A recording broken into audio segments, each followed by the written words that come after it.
ನಮಸ್ಕಾರ, ಶುಭ ಮುಂಜಾನೆ. ನೀವು ನೋಡ್ತಾ ಇದ್ದೀರಾ ಧರ್ಮ ಜ್ಯೋತಿ ಕಾರ್ಯಕ್ರಮ.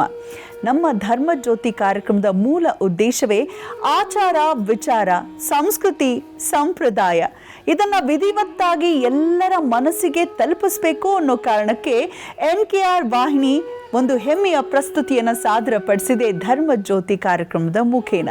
ಈ ಕಾರ್ಯಕ್ರಮದ ಮುಖ್ಯ ಕೇಂದ್ರ ಬಿಂದುಗಳು ನಮ್ಮ ಗುರುಗಳು. ಅವರನ್ನ ಕಾರ್ಯಕ್ರಮಕ್ಕೆ ಸ್ವಾಗತಿಸ್ಬಿಡೋಣ. ದಿನ ಎಲ್ಲರಿಗೂ ಹೇಗಿದೆ, ದಿನ ಭವಿಷ್ಯದಲ್ಲಿ ಮತ್ತು ಯಾವ ವಿಶೇಷವಾದ ಕ್ಷೇತ್ರದ ಕುರಿತಾಗಿ ತಿಳಿದುಕೊಳ್ಳೋಣ. ಮೊದಲಿಗೆ ಕಾರ್ಯಕ್ರಮಕ್ಕೆ ಸ್ವಾಗತಿಸೋಣ ವೇದಾಗಮ ಪಂಡಿತರು, ಖ್ಯಾತ ಜ್ಯೋತಿಷಿಗಳು, ಆಧ್ಯಾತ್ಮಿಕ ಚಿಂತಕರು ಆದಂತಹ ವಾಚಸ್ಪತಿ ಗುರುಗಳೇ ನಮಸ್ಕಾರ. ಕಾರ್ಯಕ್ರಮಕ್ಕೆ ಹೃತ್ಪೂರ್ವಕ ಸ್ವಾಗತ ತಮಗೆ. ನಮಸ್ತೆ, ಧನ್ಯವಾದ. ಗುರುಗಳೇ, ಪ್ರತಿದಿನವೂ ನಾವು ಕಾಯ್ತಾ ಇರ್ತೀವಿ, ವೀಕ್ಷಕರ ಜೊತೆಗೆ ನಾನು ಕೂಡ ಕ್ಷೇತ್ರ ಮಹಿಮೆಯಲ್ಲಿ ಯಾವ ವಿಶೇಷವಾದ ಕ್ಷೇತ್ರದ ಬಗ್ಗೆ ನಾವು ತಿಳಿದುಕೊಳ್ಬಹುದಪ್ಪ ಅಂತ. ಯಾವ ದೇವರು ಅಥವಾ ದೇವತೆ ಕುರಿತಾಗಿ ತಿಳಿಸ್ತಾ ಇದ್ದೀರಾ? ಇವತ್ತೊಂದು ಅದ್ಭುತವಾಗಿರ್ತಕ್ಕಂಥ ಕ್ಷೇತ್ರದ ಬಗ್ಗೆ ತಿಳಿಸ್ಕೊಡ್ತೇನೆ. ಕಾಡಿನ ಒಳಗೆ ಇರತಕ್ಕಂಥ ದೇವಸ್ಥಾನ, ಬಹಳ ಹಳೆಯ, ಸುಮಾರು 300-400 ವರ್ಷಗಳ ಇತಿಹಾಸವಿರತಕ್ಕಂತಹ ದೇವಸ್ಥಾನ. ದೇವತೆನಾ? ಅದು ಮುಂದೆ ಗೊತ್ತಾಗುತ್ತೆ. ಓಕೆ. ಚಿತ್ರವಾಗಿರ್ತಕ್ಕಂಥದ್ದು ನೀವು ಊಹೆ ಕೂಡ ಮಾಡಿರೋ ಸಾಧ್ಯತೆ ಕಡಿಮೆ. ಈ ಥರನೂ ಒಂದು ದೇವಸ್ಥಾನ ಇದೆಯಾ? ಆಶ್ಚರ್ಯವನ್ನು ಹೊಂದತಕ್ಕಂಥ ದೇವಸ್ಥಾನ. ತಂದೆ ಮಗ ಒಂದೇ ಪಾಣಿಪೀಠದಲ್ಲಿರೋ ದೇವಸ್ಥಾನ. ಒಂದು ಭಾಗದಲ್ಲಿ ಈಶ್ವರ, ಇನ್ನೊಂದು ಭಾಗದಲ್ಲಿ ಗಣಪತಿ. ಒಂದೇ ಪಾಣಿಪೀಠ, ಒಂದೇ ಸೋಮಸೂತ್ರ, ಒಂದೇ ಗರ್ಭಗುಡಿಯಲ್ಲಿ 2 ದೇವತೆಗಳು ಒಟ್ಟಿಗೆ ಇರತಕ್ಕಂಥ ವಿಶಿಷ್ಟವಾದ್ದು. ನಾನು ಹಿಂದೆ ಒಂದು ಸಂಚಿಕೆಯಲ್ಲಿ ಈಶ್ವರಲಿಂಗದ ಒಳಗಡೆಗೆ ದತ್ತಾತ್ರೇಯರು ಒಡಮೂಡಿರ್ತಕ್ಕಂಥದ್ದು ಹೇಳಿದ್ನಲ್ಲ, ಅದೇ ಥರದ ಇದೊಂದು ವೈಶಿಷ್ಟ್ಯಪೂರ್ಣವಾಗಿರ್ತಕ್ಕಂಥ ದೇವಸ್ಥಾನ. ಇದು ಪರ್ಜನ್ಯ ಸೂತ್ರಾಧಾರವಾಗಿರ್ತಕ್ಕಂಥ ದೇವಸ್ಥಾನ. ಪರ್ಜನ್ಯ ಸೂತ್ರ ಅಂತಂದರೆ ಪ್ರಾಕೃತಿಕವಾಗಿ ಮನುಷ್ಯರು ಮಾಡೋದಷ್ಟೇ ಅಲ್ಲ, ಪ್ರಾಕೃತಿಕವಾಗಿ ಕೂಡ ಈಶಾನ್ಯ ಭಾಗದಲ್ಲಿ ಒಂದು ಕಲ್ಯಾಣಿ ಇರಬೇಕಾಗ್ತದೆ. ಪ್ರಾಕೃತಿಕವಾಗಿರ್ತಕ್ಕಂಥ ಕೆರೆ, ಜನ ಮಾಡಿರೋದಾಗಿರಬಾರ್ದು, ಅದು ಇರತಕ್ಕಂಥ ವಿಶೇಷ. ಇದು ಗಣಾಧೀಶ್ವರ ದೇವಸ್ಥಾನ ಅಂತ. ದೇವಸ್ಥಾನ ಇತ್ತೀಚೆಗೆ ಸ್ವಲ್ಪ ಮಟ್ಟಿನ ಜೀರ್ಣೋದ್ಧಾರ ಆಗಿದೆ. ಕಾಡಿನ ಒಳಗಡೆ ಇದೆ, ಕಗ್ಗಾಡು. ಈಗ ಸ್ವಲ್ಪ ಡೆವಲಪ್ಮೆಂಟ್ ಆಗಿ ರಸ್ತೆ, ಟಾರ್ ರೋಡೆಲ್ಲ ಆಗಿದೆ. ಆದರೂ ದೇವಸ್ಥಾನಕ್ಕೆ ಸುಮಾರು ಒಂದು 200 ಮೀಟರ್ಗಳ ಕಾಲ ಅಷ್ಟು ದೂರದವರೆಗೆ ನಾವು ಮಣ್ಣಿನ ರೋಡ್ನಲ್ಲೇ ಹೋಗಬೇಕು. ಈಗಲೂ ರಸ್ತೆ ಇದೆ, ಟಾರ್ ರೋಡ್ ಇದೆ. ಇದು ಎಲ್ಲಿ ಸಿಗ್ತದೆ ದೇವಸ್ಥಾನದ ಒಂದು ವ್ಯವಸ್ಥೆ ಅಂದರೆ, ನಮಗೆಲ್ಲರಿಗೂ ಸಹ ನೀಲಕಂಠೇಶ್ವರ ನಾಟ್ಯ ಸಂಘ ಗೊತ್ತು. ನೀಲಕಂಠೇಶ್ವರ ನಾಟ್ಯ ಸಂಘ ಗೊತ್ತಿಲ್ಲ, ನೀನಾಸಂ ಗೊತ್ತು ಅಲ್ವಾ? ನೀನಾಸಂ ಅಂದರೆ ತಕ್ಷಣ ಗೊತ್ತಾಗುತ್ತೆ. ನೀನಾಸಂನ ಬಿಡಿಸಿದರೆ ನೀಲಕಂಠೇಶ್ವರ ನಾಟ್ಯ ಸಂಘ, ಅದು ಶಾರ್ಟ್ ಫಾರಮ್ ನೀನಾಸಂ. ಆ ಒಂದು ನೀನಾಸಂನ ಸಂಸ್ಥೆಯ ಕಚೇರಿ ಏನಿದೆ ಹೆಗ್ಗೋಡು ಅಂತ, ಶಿವರಾಮ್ ಕಾರಂತ ರಂಗಮಂದಿರ, ಅಲ್ಲಿಂದ ಸುಮಾರು 1.5 ಕಿಲೋಮೀಟರ್ನಷ್ಟು ದೂರ ಹೋಗಿ ಎಡಕ್ಕೆ ತಿರುಗಿ ಮುಂದೆ ಹೋಗಿ ಮತ್ತೆ ಬಲಕ್ಕೆ ತಿರುಗಿ ಹೋದರೆ ಮಳಲಿ ಅನ್ನುವಂಥ ಊರು.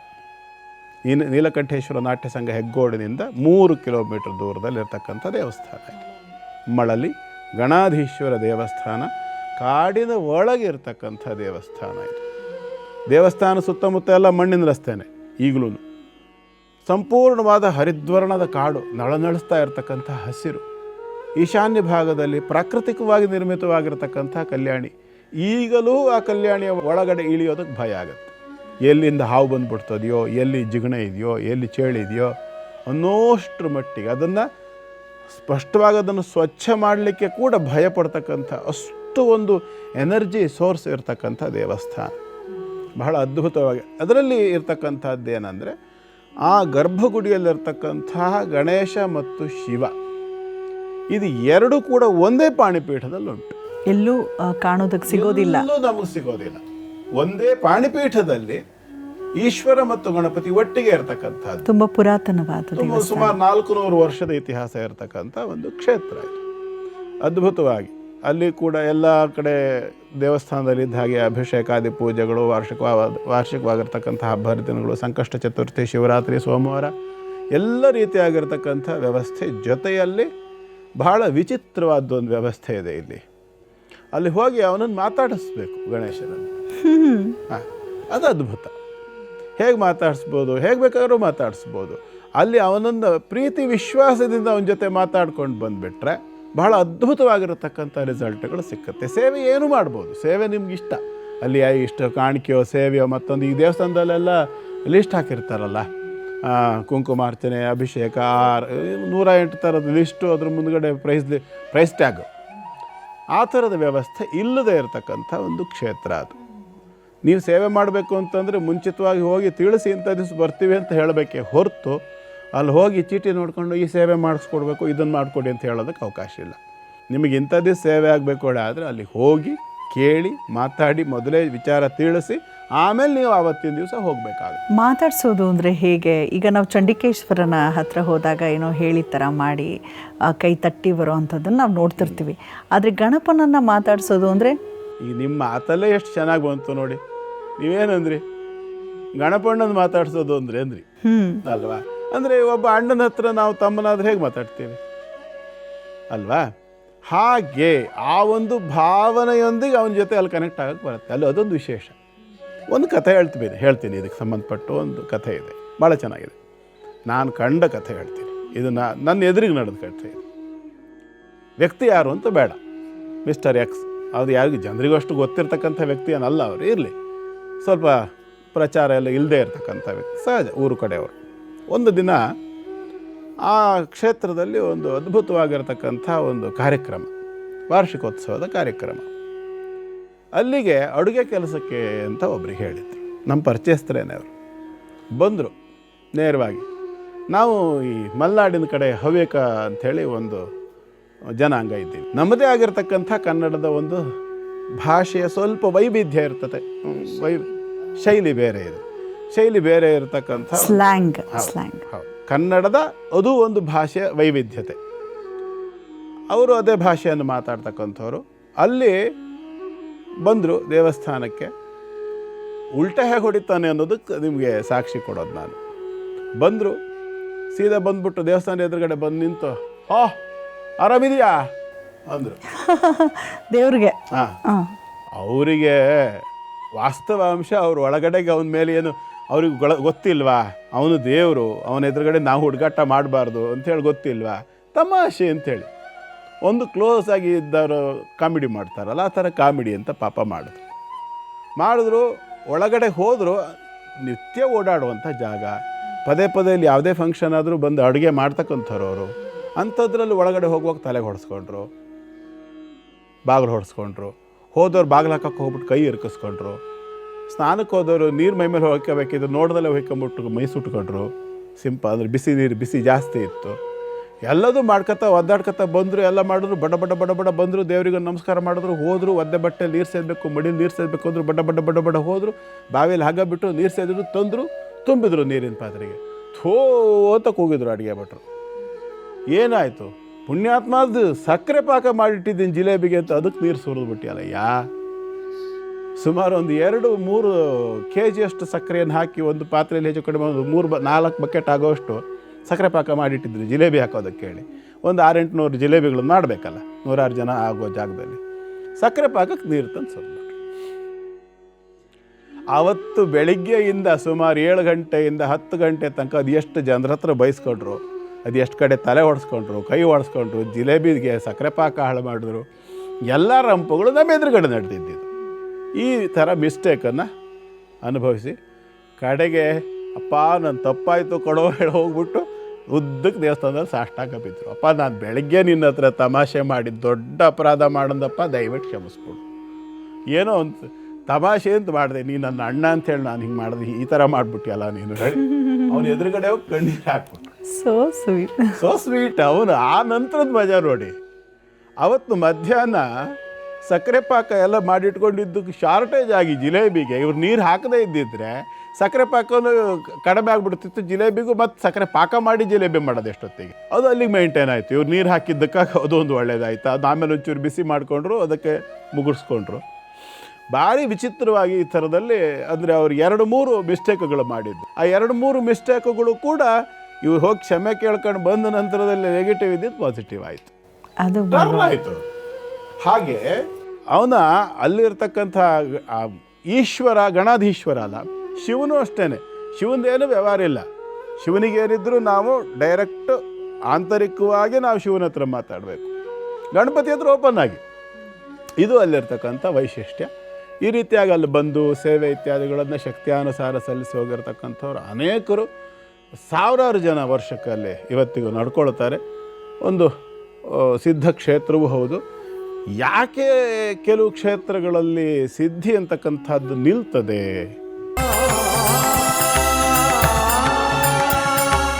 ಗುರುಗಳೇ, ಈ ನಕ್ಷತ್ರಕ್ಕೆ ಇದೇ ಅಕ್ಷರದಲ್ಲಿ ಹೆಸರನ್ನು ಇಡಬೇಕು, ಇಡಲಿಲ್ಲ ಅಂದರೆ ಅವ್ರ ಲೈಫಲ್ಲಿ ಎಡವಟ್ಟಾಗತ್ತೆ. ಈಗೆಲ್ಲ ಸಂಖ್ಯಾಶಾಸ್ತ್ರ ನೀವು ನೋಡ್ತಾನೆ ಇದ್ದೀರಾ, ಸಿಕ್ಕಾಪಟ್ಟೆ ಜನ ಎಷ್ಟೊಂದು ಹೆಸರುಗಳನ್ನು ಬದಲಾಯಿಸೋ ಹುಚ್ಚು ಹೆಚ್ಚಾಗಿ ಸ್ಕೂಲಿಂದ ನೋಟಿಸ್ ಕೊಡ್ತಿದ್ದಾರೆ. ಇವಾಗ ಇದೇ ಹೆಸರು, ಇದನ್ನು ಬಿಟ್ಟು ಮತ್ತೆ ಇನ್ನೊಂದು ಹೆಸರು ಚೇಂಜ್ ಮಾಡೋಂಗಿಲ್ಲ ಅಂತ ಕೂಡ ಒಂದು ನೋಟಿಸ್ ಎಲ್ಲ ಸ್ಕೂಲಲ್ಲಿ ಇಶ್ಯೂ ಮಾಡೋ ಮಟ್ಟಕ್ಕೆ ಜನರು ಕ್ರೇಜಿಯಾಗಿ ಹೆಸರುಗಳನ್ನು ಬದಲಾಯಿಸುವಂಥದ್ದು. ಅಂದರೆ ಒಂದು ಏನು ಹುಟ್ಟಿದಾಗ ಇಟ್ಟಿರುವಂಥ ಹೆಸರು ಅದೆಲ್ಲ ಕಾರ್ಪೊರೇಷನಿಂದ ಕೂಡ ನಮಗೇನು ಬರ್ತ್ ಸರ್ಟಿಫಿಕೇಟ್ ಬರುತ್ತೆ, ಅದೇ ಪರ್ಮನೆಂಟ್ ಅಂತ ಹಿಂದೆಲ್ಲ ಇರ್ತಿತ್ತು. ಆದರೆ ಈ ಕೆಲವೊಂದು ಅಷ್ಟು ಒಂದು ದಶಕದಿಂದ ಹೆಚ್ಚಾಗಿದೆ ಹೆಸರನ್ನು ಬದಲಾಯಿಸುವಂಥ ಒಂದು ಪದ್ಧತಿ.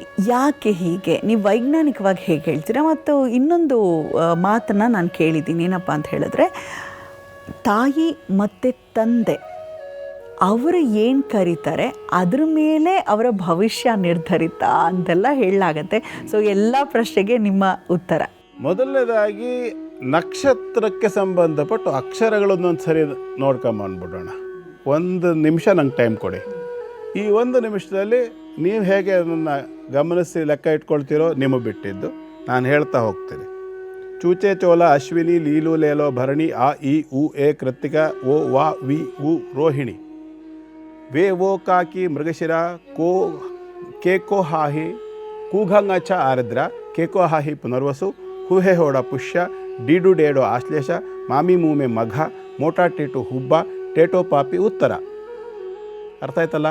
ಪೂಷಣಾಳ ಹಸ್ತ ಪೇಪೋ ರಾರಿ ಚಿತ್ತ ರೂರೇ ರೋತ ಸ್ವಾತಿ ತೀತು ತೇತೋ ವಿಶಾಖ, ಆಮೇಲೆ ನಾನಿ ನೂನೆ ಅನುರಾಧ ನೋಯಾಯು ಜ್ಯೇಷ್ಠ. ಇನ್ನು 4 ರಾಶಿ ಉಳಿತು. ಅಲ್ಲಿಗೆ ವೃಶ್ಚಿಕದವರೆಗೆ ಬಂದ್ವಿ ನಾವೀಗ. ಇನ್ನು ಮೂಲದಿಂದ ಹೋಗ್ತಾ ಬರೋಣ. ಏಯೋ ಬಾಬಿ ಮೂಲ, ಬುಧ ಬಾಡ ಪೂರ್ವಾಷಾಢ, ಬೇಬೋಜಾಜಿ ಉತ್ತರಾಷಾಢ, ಹಾಗೆಯೇ ಶಿಶು ಶೇಷೋ ಶ್ರವಣ, ಹಾಗೆ ಗಾಗಿ ಗೋಗೆ ಧನಿಷ್ಠ, ಹಾಗೆ ಗೋಸಾ ಸಿ ಸು ಶತಭಿಷ, ಸೇಸೋದಾದಿ ಪೂರ್ವಭದ್ರ, ದೂಜಾನಾಡ ಉತ್ತರಭದ್ರ, ದೇದೋ ಚಾಚಿ ರೇವತಿ. 27 ನಕ್ಷತ್ರಗಳು 4 ಚರಣಗಳಿಗೆ ಸಂಬಂಧಪಟ್ಟು ಈ ಅಕ್ಷರಗಳು ಬರುತ್ತೆ. ಮತ್ತು ರಿಪೀಟ್ ಮಾಡೋದಿಲ್ಲ, ಸಾಕು. ಅಂದರೆ ಈ ಅಕ್ಷರಗಳ ಮುಖಾಂತರವಾಗಿ ಹೆಸರನ್ನು ಇಡಬೇಕು ಅಂತಕ್ಕಂಥದ್ದು ಒಂದು ಕಾನ್ಸೆಪ್ಟ್. ನಾನು ಇಡಲ್ಲಪ್ಪ, ಇಡದೇ ಇದ್ರೆ ಏನೂ ದೋಷ ಬರಲ್ಲ. ಇಷ್ಟು ನೆನ್ಪಿಟ್ಕೊಂಬಿಡಿ. ನೀವು ನಕ್ಷತ್ರದ ಪ್ರಕಾರ ನಿಮ್ಮ ಹೆಸರನ್ನು ಇಟ್ಕೊಂಡಿಲ್ಲ ಅಂದರೆ ಯಾವ ದೋಷವೂ ಬರೋದಿಲ್ಲ. ಆದರೆ ನಿಮ್ಮ ನಕ್ಷತ್ರ ಯಾವುದು ಅಂತ ಗೊತ್ತಾಗಬೇಕು ಅಂತ ಆ ಅಕ್ಷರವನ್ನು ಇಟ್ಟಿದ್ದು. ಜ್ಯೋತಿಷ್ಯ ಶಾಸ್ತ್ರದಲ್ಲಿ ಫಲಭಾಗ ಅನ್ನೋ ಕಾನ್ಸೆಪ್ಟ್ ಏನಿದೆಯಲ್ಲ, ವಾಸ್ತವಾಂಶ ಜ್ಯೋತಿಷ್ಯ ಶಾಸ್ತ್ರ ಇರತಕ್ಕಂತಹದ್ದು ಗ್ರಹಗಳ ಪರಿಚಲನೆಯನ್ನು, ಗ್ರಹಸ್ಥಿತಿಯನ್ನು ತಿಳ್ಕೊಂಡು ಹುಣ್ಣಿಮೆ, ಅಮಾವಾಸ್ಯೆ, ಗ್ರಹಣ ಇತ್ಯಾದಿಗಳಿಗೆ ಸಂಬಂಧಪಟ್ಟಿರ್ತಕ್ಕಂಥ ಪ್ರಾಕೃತಿಕವಾಗಿ ಆಗ್ತಕ್ಕಂಥ ವ್ಯತ್ಯಾಸಗಳು, ಮಳೆ ನಕ್ಷತ್ರ ಇರ್ಬೋದು, ಮಳೆಗೆ ಸಂಬಂಧಪಟ್ಟಿರ್ತಕ್ಕಂಥ ವಿಚಾರಗಳು ಇರ್ಬೋದು, ಇತ್ಯಾದಿಗಳು ತಿಳ್ಕೊಳ್ಳಿ. ಪ್ರಕೃತಿಯಲ್ಲಿ ಆಗ್ತಕ್ಕಂಥ ಗ್ರಹಗಳ ಚಲನೆಯಿಂದ ಪ್ರಕೃತಿಯಲ್ಲಿ ಆಗ್ತಕ್ಕಂಥ ವ್ಯತ್ಯಾಸಗಳನ್ನು, ವೈಪರೀತ್ಯಗಳನ್ನು, ಅನುಕೂಲತೆಗಳನ್ನು, ಆಕಸ್ಮಿಕಗಳನ್ನು, ಅಪಘಾತಗಳನ್ನು, ಅವಘಡಗಳನ್ನು ಇವನ್ನೆಲ್ಲ ಸೂಚಿಸಲಿಕ್ಕೋಸ್ಕರವಾಗಿ ಇದ್ದಿರ್ತಕ್ಕಂಥದ್ದು ಜ್ಯೋತಿಷ್ಯ ಶಾಸ್ತ್ರ. ಇದರಲ್ಲಿ ಫಲಭಾಗವನ್ನು ತಗೊಂಡು ಪ್ರಕೃತಿಯ ಮೇಲೆ ಅದು ವರ್ಕ್ ಆಗ್ತದೆ ಅಂತಂದ್ರ ಮೇಲೆ ಅದೇ ಪ್ರಕೃತಿ ಒಳಗಿರ್ತಕ್ಕಂಥ ಮನುಷ್ಯನ ಮೇಲೆ ವರ್ಕ್ ಆಗೋದಿಲ್ವಾ ಅಂತ ಕೆಲವು ಚಿಂತಕರಿಗೆ, ದಾರ್ಶನಿಕರಿಗೆ, ಮಾಧವಾಚಾರ್ಯರು, ವರಾಹ ಮಿಹಿರರು, ಜಯತ್ಸೇನಾಚಾರ್ಯರು ಇಂತಹ ದೊಡ್ಡ ದೊಡ್ಡ ಸಾಧಕರು ಆ ವಿಷಯದಲ್ಲಿ ಸಂಬಂಧಪಟ್ಟು ಕೃಷಿ ಮಾಡಿ ಅದಕ್ಕೆ ಸಂಬಂಧಪಟ್ಟಿರ್ತಕ್ಕಂಥ ಗ್ರಹಗತಿಗಳಿಗೆ ಸಂಬಂಧಪಟ್ಟಿರ್ತಕ್ಕಂಥ ಗ್ರಂಥಗಳನ್ನು ಬರೆದವರು ಏನಿದ್ದಾರೆ ಅವರುಗಳು ಆ ನಂತರದಲ್ಲಿ ಚಿಂತನೆಗಳನ್ನು ತಂದು ಆ ನಂತರ ಆ ನಕ್ಷತ್ರಗಳು, ಆ ನಕ್ಷತ್ರಗಳ ಆಯಾಯ ಅಕ್ಷರದಿಂದ ಉಂಟಾಗ್ತಕ್ಕಂಥ ಅಥವಾ ಆರಂಭವಾಗ್ತಕ್ಕಂಥ ಹೆಸರುಗಳನ್ನು ನಿರ್ಣಯ ಮಾಡಿ, ನಿಶ್ಚಯ ಮಾಡಿ, ವ್ಯವಸ್ಥೆ ಮಾಡಿಟ್ಟಿದ್ದು. ಈ ಉದಾಹರಣೆ ಗಾಗಿ ಗೂಗೆ ಅನ್ನುವಂಥ 4 ಅಕ್ಷರದಿಂದ ಧನಿಷ್ಠ ನಕ್ಷತ್ರ ಅಂತ ಬಂದರೆ ನಿಮಗೆ ಅದನ್ನ ಹೆಸರು, ಈ ಉದಾಹರಣೆ ಗೀತಾ, ಗಿರಿಜಾ ಈ ಥರ ಹೆಸರುಗಳನ್ನು ಇಟ್ಕೊಂಡಿದ್ದಾರೆ ಅಂತ ಇಟ್ಕೊಳ್ಳೋಣ. ಆ ಹೆಸರು ಕೇಳಿದ ಕೂಡಲೇ ಇವರು ಧನಿಷ್ಠ ನಕ್ಷತ್ರ, ಮಕರ ರಾಶಿ, ಈ ಥರ ಒಂದು ಕಲ್ಪನೆ. ಯಾಕೆಂದರೆ ಹಿಂದೆ ಅಕ್ಷರ ಜ್ಞಾನ ಇರತಕ್ಕಂಥವರ ಸಂಖ್ಯೆ ಬಹಳ ಕಡಿಮೆ ಇದ್ದಂಥ ಕಾಲ.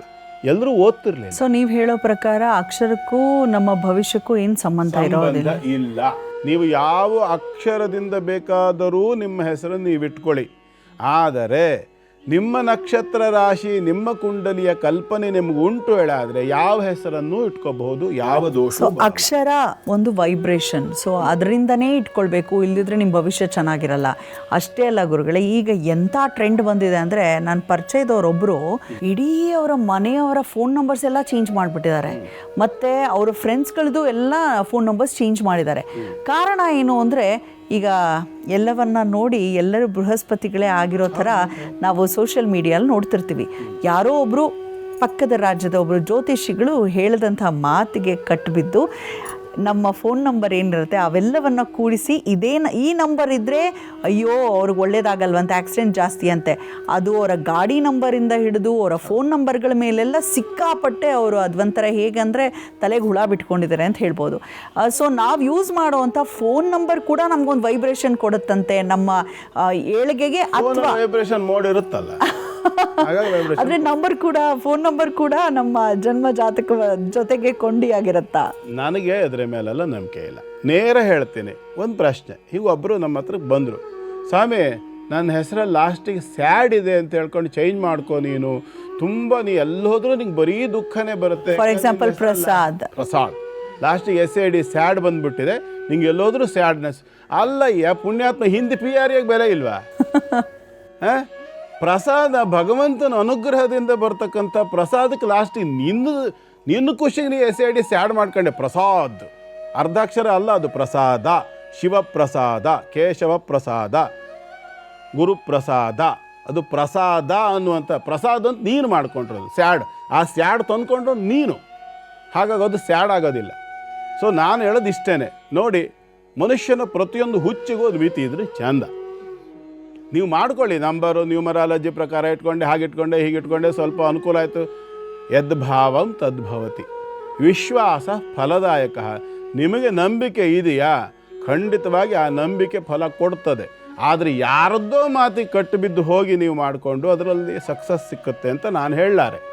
ಅದಕ್ಕೆ ವೈಜ್ಞಾನಿಕವಾದ ವಿವರಣೆ ಕೊಡಬೇಕು ಅಂತಂದರೆ ಇಷ್ಟು ಕರೆಕ್ಟಾಗಿ ಹೇಳ್ತೀನಿ. ಏನಪ್ಪ ಅಂತಂದರೆ, ಗಾಳಿಯಲ್ಲಾಗಲಿ ನೀರಿನಲ್ಲಾಗಲಿ ಪ್ರವಹಿಸ್ತಕ್ಕಂತಹ ಶಕ್ತಿ, ದೈವಶಕ್ತಿ ಏನಿದೆ, ಅದನ್ನು ನಮ್ಮ ಒಳಗಡೆ ರಿಸೀವ್ ಮಾಡ್ಕೊಳ್ತಕ್ಕಂಥ ಕನೆಕ್ಟಿವಿಟಿ ನಮ್ಮಲ್ಲಿ ಇದೆಯಾ? ಪ್ರಕೃತಿಯಲ್ಲಿರ್ತಕ್ಕಂಥ ದೇವತಾ ಚೈತನ್ಯವನ್ನು ನಮ್ಮ ಒಳಗಡೆ ತಗೊಳ್ತಕ್ಕಂಥ ತಂತ್ರ, ಟೆಕ್ನಿಕ್, ಟ್ಯಾಲೆಂಟ್ ಅಥವಾ ಸಾಮರ್ಥ್ಯ ನಮ್ಮಲ್ಲಿ ಉಂಟಾ? ಏನೇ ಹೆಸರಿಟ್ಕೊಂಡ್ರೂ ಸಂಬಂಧ ಇಲ್ಲ. ನಿಮಗೆ ಬೇಕಾಗಿರ್ತಕ್ಕಂಥದ್ದನ್ನು ನೀವು ತಗೋಬೋದು. ಯಾವುದೇ ನಂಬರ್ ಇಟ್ಕೊಂಡ್ರೂ ಕೂಡ ಏನೂ ಸಮಸ್ಯೆ ಇಲ್ಲ. ಫ್ಯಾನ್ಸಿ ನಂಬರ್ಗಳು ಅಂತ ಇಟ್ಕೊಂಡವರು, ಫಾರ್ ಎಕ್ಸಾಂಪಲ್ ಯಾರು ಅಂತ ಹೇಳೋದಿಲ್ಲ, ಒಂದು ತುಂಬ ಅದ್ಭುತವಾಗಿರ್ತಕ್ಕಂಥ ಫ್ಯಾನ್ಸಿ ನಂಬರ್, ಬಹಳ ಚೆನ್ನಾಗಿದೆ, ಹೇಳಬಾರ್ದು ಇಲ್ಲಿ ಎದುರುಗಡೆಗೆ, ಅಷ್ಟು ಚೆನ್ನಾಗಿದೆ. ಅಂಥ ವ್ಯಕ್ತಿ ಇವತ್ತೊಂದು 8-10 ಕೋಟಿ ರೂಪಾಯಿ ಸಾಲ, ಮನೆಯಲ್ಲಿ ಯಾವಾಗಲೂ ಹೆಂಡತಿ ಮಕ್ಕಳಿಗೆ ಆರೋಗ್ಯ ಇಲ್ಲ, ಕೋಟಿಗಟ್ಟಲೆ ಇನ್ವೆಸ್ಟ್ಮೆಂಟ್ ಮಾಡಿದ ಎಲ್ಲ ವ್ಯವಹಾರಗಳು ತೋಪೆದ್ದು ಇವತ್ತು ಬಾಡಿಗೆ ಮೇಲೆ ಕೂತ್ಕೊಂಡಿದ್ದಾರೆ. ಯಾರು ಏನು ಎತ್ತ ಅಂತ ಬೇಡ, ನಂಗೆ ಗೊತ್ತಿರ್ತಕ್ಕಂಥ ಒಬ್ಬರು ವ್ಯಕ್ತಿಯ ಕಥೆ ಹೇಳ್ತೀನಿ. ಹಾಗಾದರೆ ಅವರು ನ್ಯೂಮರಾಲಜಿ ಪ್ರಕಾರ ಮೊಬೈಲ್ ನಂಬರ್ ಚೇಂಜ್ ಮಾಡಿದ್ರು, ಹೆಸರು ಚೇಂಜ್ ಮಾಡಿದ್ರು, ಮಕ್ಕಳ ಹೆಸರು ಚೇಂಜ್ ಮಾಡಿದ್ರು, ಮನೇಲಿರೋ ಐಟಮ್ಸ್ಗಳು ಚೇಂಜ್ ಮಾಡಿದ್ರು, ಅಲ್ಲಿರೋ ಟೈಮ್ ಐಟಮ್ಸ್ ತೆಗೆದು ಈ ಕಡೆ ಇಡು, ಈ ಕಡೆ ಇರೋ ಟೈಮ್ ಆ ಕಡೆ ಇಡು, ದೇವ್ರ ಮನೆ ಆ ಕಡೆ ಮುಖ ಇರೋದು ಈ ಕಡೆ ಮುಖ ಮಾಡು, ಎಲ್ಲ ಥರ ಸರ್ಕಸ್ಸನ್ನು ಮಾಡಿದರು. ಯಾವುದೇ ರೀತಿಯಾಗಿರ್ತಕ್ಕಂಥ ರಿಸಲ್ಟ್ ಕೂಡ ಅವರಿಗೆ ಸಿಗಲಿಲ್ಲ. ಅರ್ಥ ಏನು ಅಂದರೆ, ಮೊದಲನೇದಾಗಿ ನಮ್ಮ ಮನಸ್ಸು ಗಟ್ಟಿ ಇರಬೇಕು, ನಮ್ಮ ನಂಬಿಕೆ ಗಟ್ಟಿ ಇರಬೇಕು, ನಮ್ಮ ವಿಶ್ವಾಸ ಅಂತಕ್ಕಂಥದ್ದೇನಿದೆ ಇದು ದೇವತಾ ಶಕ್ತಿಗಳ ಮೇಲೆ ಅನನ್ಯವಾಗಿರಬೇಕು. ಏನು ಹೇಳಿದಾನೆ ಕೃಷ್ಣ? ಅನನ್ಯಾಶ್ಚಿಂತೆಯಂತೋ ಮಾಯೇ ಜನಾಃ ಪರ್ಯುಪಾಸತೆ ತೇಷಾ ನಿತ್ಯಾಭಿಯುಕ್ತಾನಾಂ ಯೋಗಕ್ಷೇಮಂ ಮಹಾಮ್ಯಹಂ. ಇವತ್ತೇನೋ ನನಗೆ ಅರ್ಜೆಂಟ್ ಸಂಕಟ ಬಂದ ವೆಂಕಟರಮಣ ಮಾಡ್ಕೊಂಡೆ ಅಂದರೆ ಉಪಯೋಗ ಇಲ್ಲ. ಶಾಶ್ವತವಾಗಿ ಒಂದು ಶಕ್ತಿಯನ್ನು ನೀನು ನಂಬ್ತೀಯಾ? ಶಾಶ್ವತವಾಗಿರ್ತಕ್ಕಂಥ ನಂಬಿಕೆ ನಿನಗಿದೆಯಾ? ನೀನು ಮಾಡು, ನಾನು ಕೈ ಹಿಡಿತೀನಿ. ಅದು ಹೆಸರನ್ನು ಬದಲು ಮಾಡಿದ್ರಿಂದಲೋ ಅಥವಾ ಇನ್ನೇನೋ ಒಂದು ಮಾಡಿದ್ರಿಂದ ಆ ಕ್ಷಣಕ್ಕೆ ಅದು ಕಾಕತಾಳೀಯವಾಗಿ ಸಿದ್ಧಿಸಿರಬಹುದು, ಶಾಶ್ವತವಲ್ಲ. ಟೆಂಪರರಿ ಮಾಡ್ಕೊಂಡಿದ್ದು ಟೆಂಪರರಿಯೇ. ನಾನು ಒಬ್ಬರು ಸೆಲೆಬ್ರಿಟಿಯನ್ನು ನೋಡಿದ್ದೀನಿ, ಯಾರು ಅಂತ ಹೇಳೋದಿಲ್ಲ. ದೀಪ ಹಚ್ಚಬೇಕಾ? ಒಂದು ನಿಮಿಷ, ಈ ಉಂಗುರ ತೆಗೆದು ಈ ಬೆರಳಿಗೆ ಹಾಕ್ಕೊಂಡೆ, ದೀಪ ಹಚ್ಚಿದೆ. ಅದು ಯಾಕೆ ಹಾಗೆ? ಅವ್ರಿಗೆ ಅದು ಯಾರು ಹೇಳಿದ್ರಂತೆ ಹಂಗೆ ಮಾಡ್ಕೊಳ್ಳಿ ಅಂತೇಳಿ. ಹಾಗಂತ ಯಾರು ಅಂತ ಹೇಳಲ್ಲ. ಅವರು ಮಾಡಿದ ಕೆಲಸಗಳಲ್ಲಿ ಒಂದು 25 ಕೆಲಸ ನನಗೆ ಗೊತ್ತಿರೋ ಹಂಗೆ 25 ಕೆಲಸದಲ್ಲಿ 23 ಕೆಲಸ ಫೇಲು. ಇಲ್ಲಿಂದ ಉಂಗುರ ತೆಗೆದ್ರು, ಈ ಬೆರಳಿಗೆ ಹಾಕ್ಕೊಂಡ್ರು, ದೀಪ ಹಚ್ಚಿದ್ರು.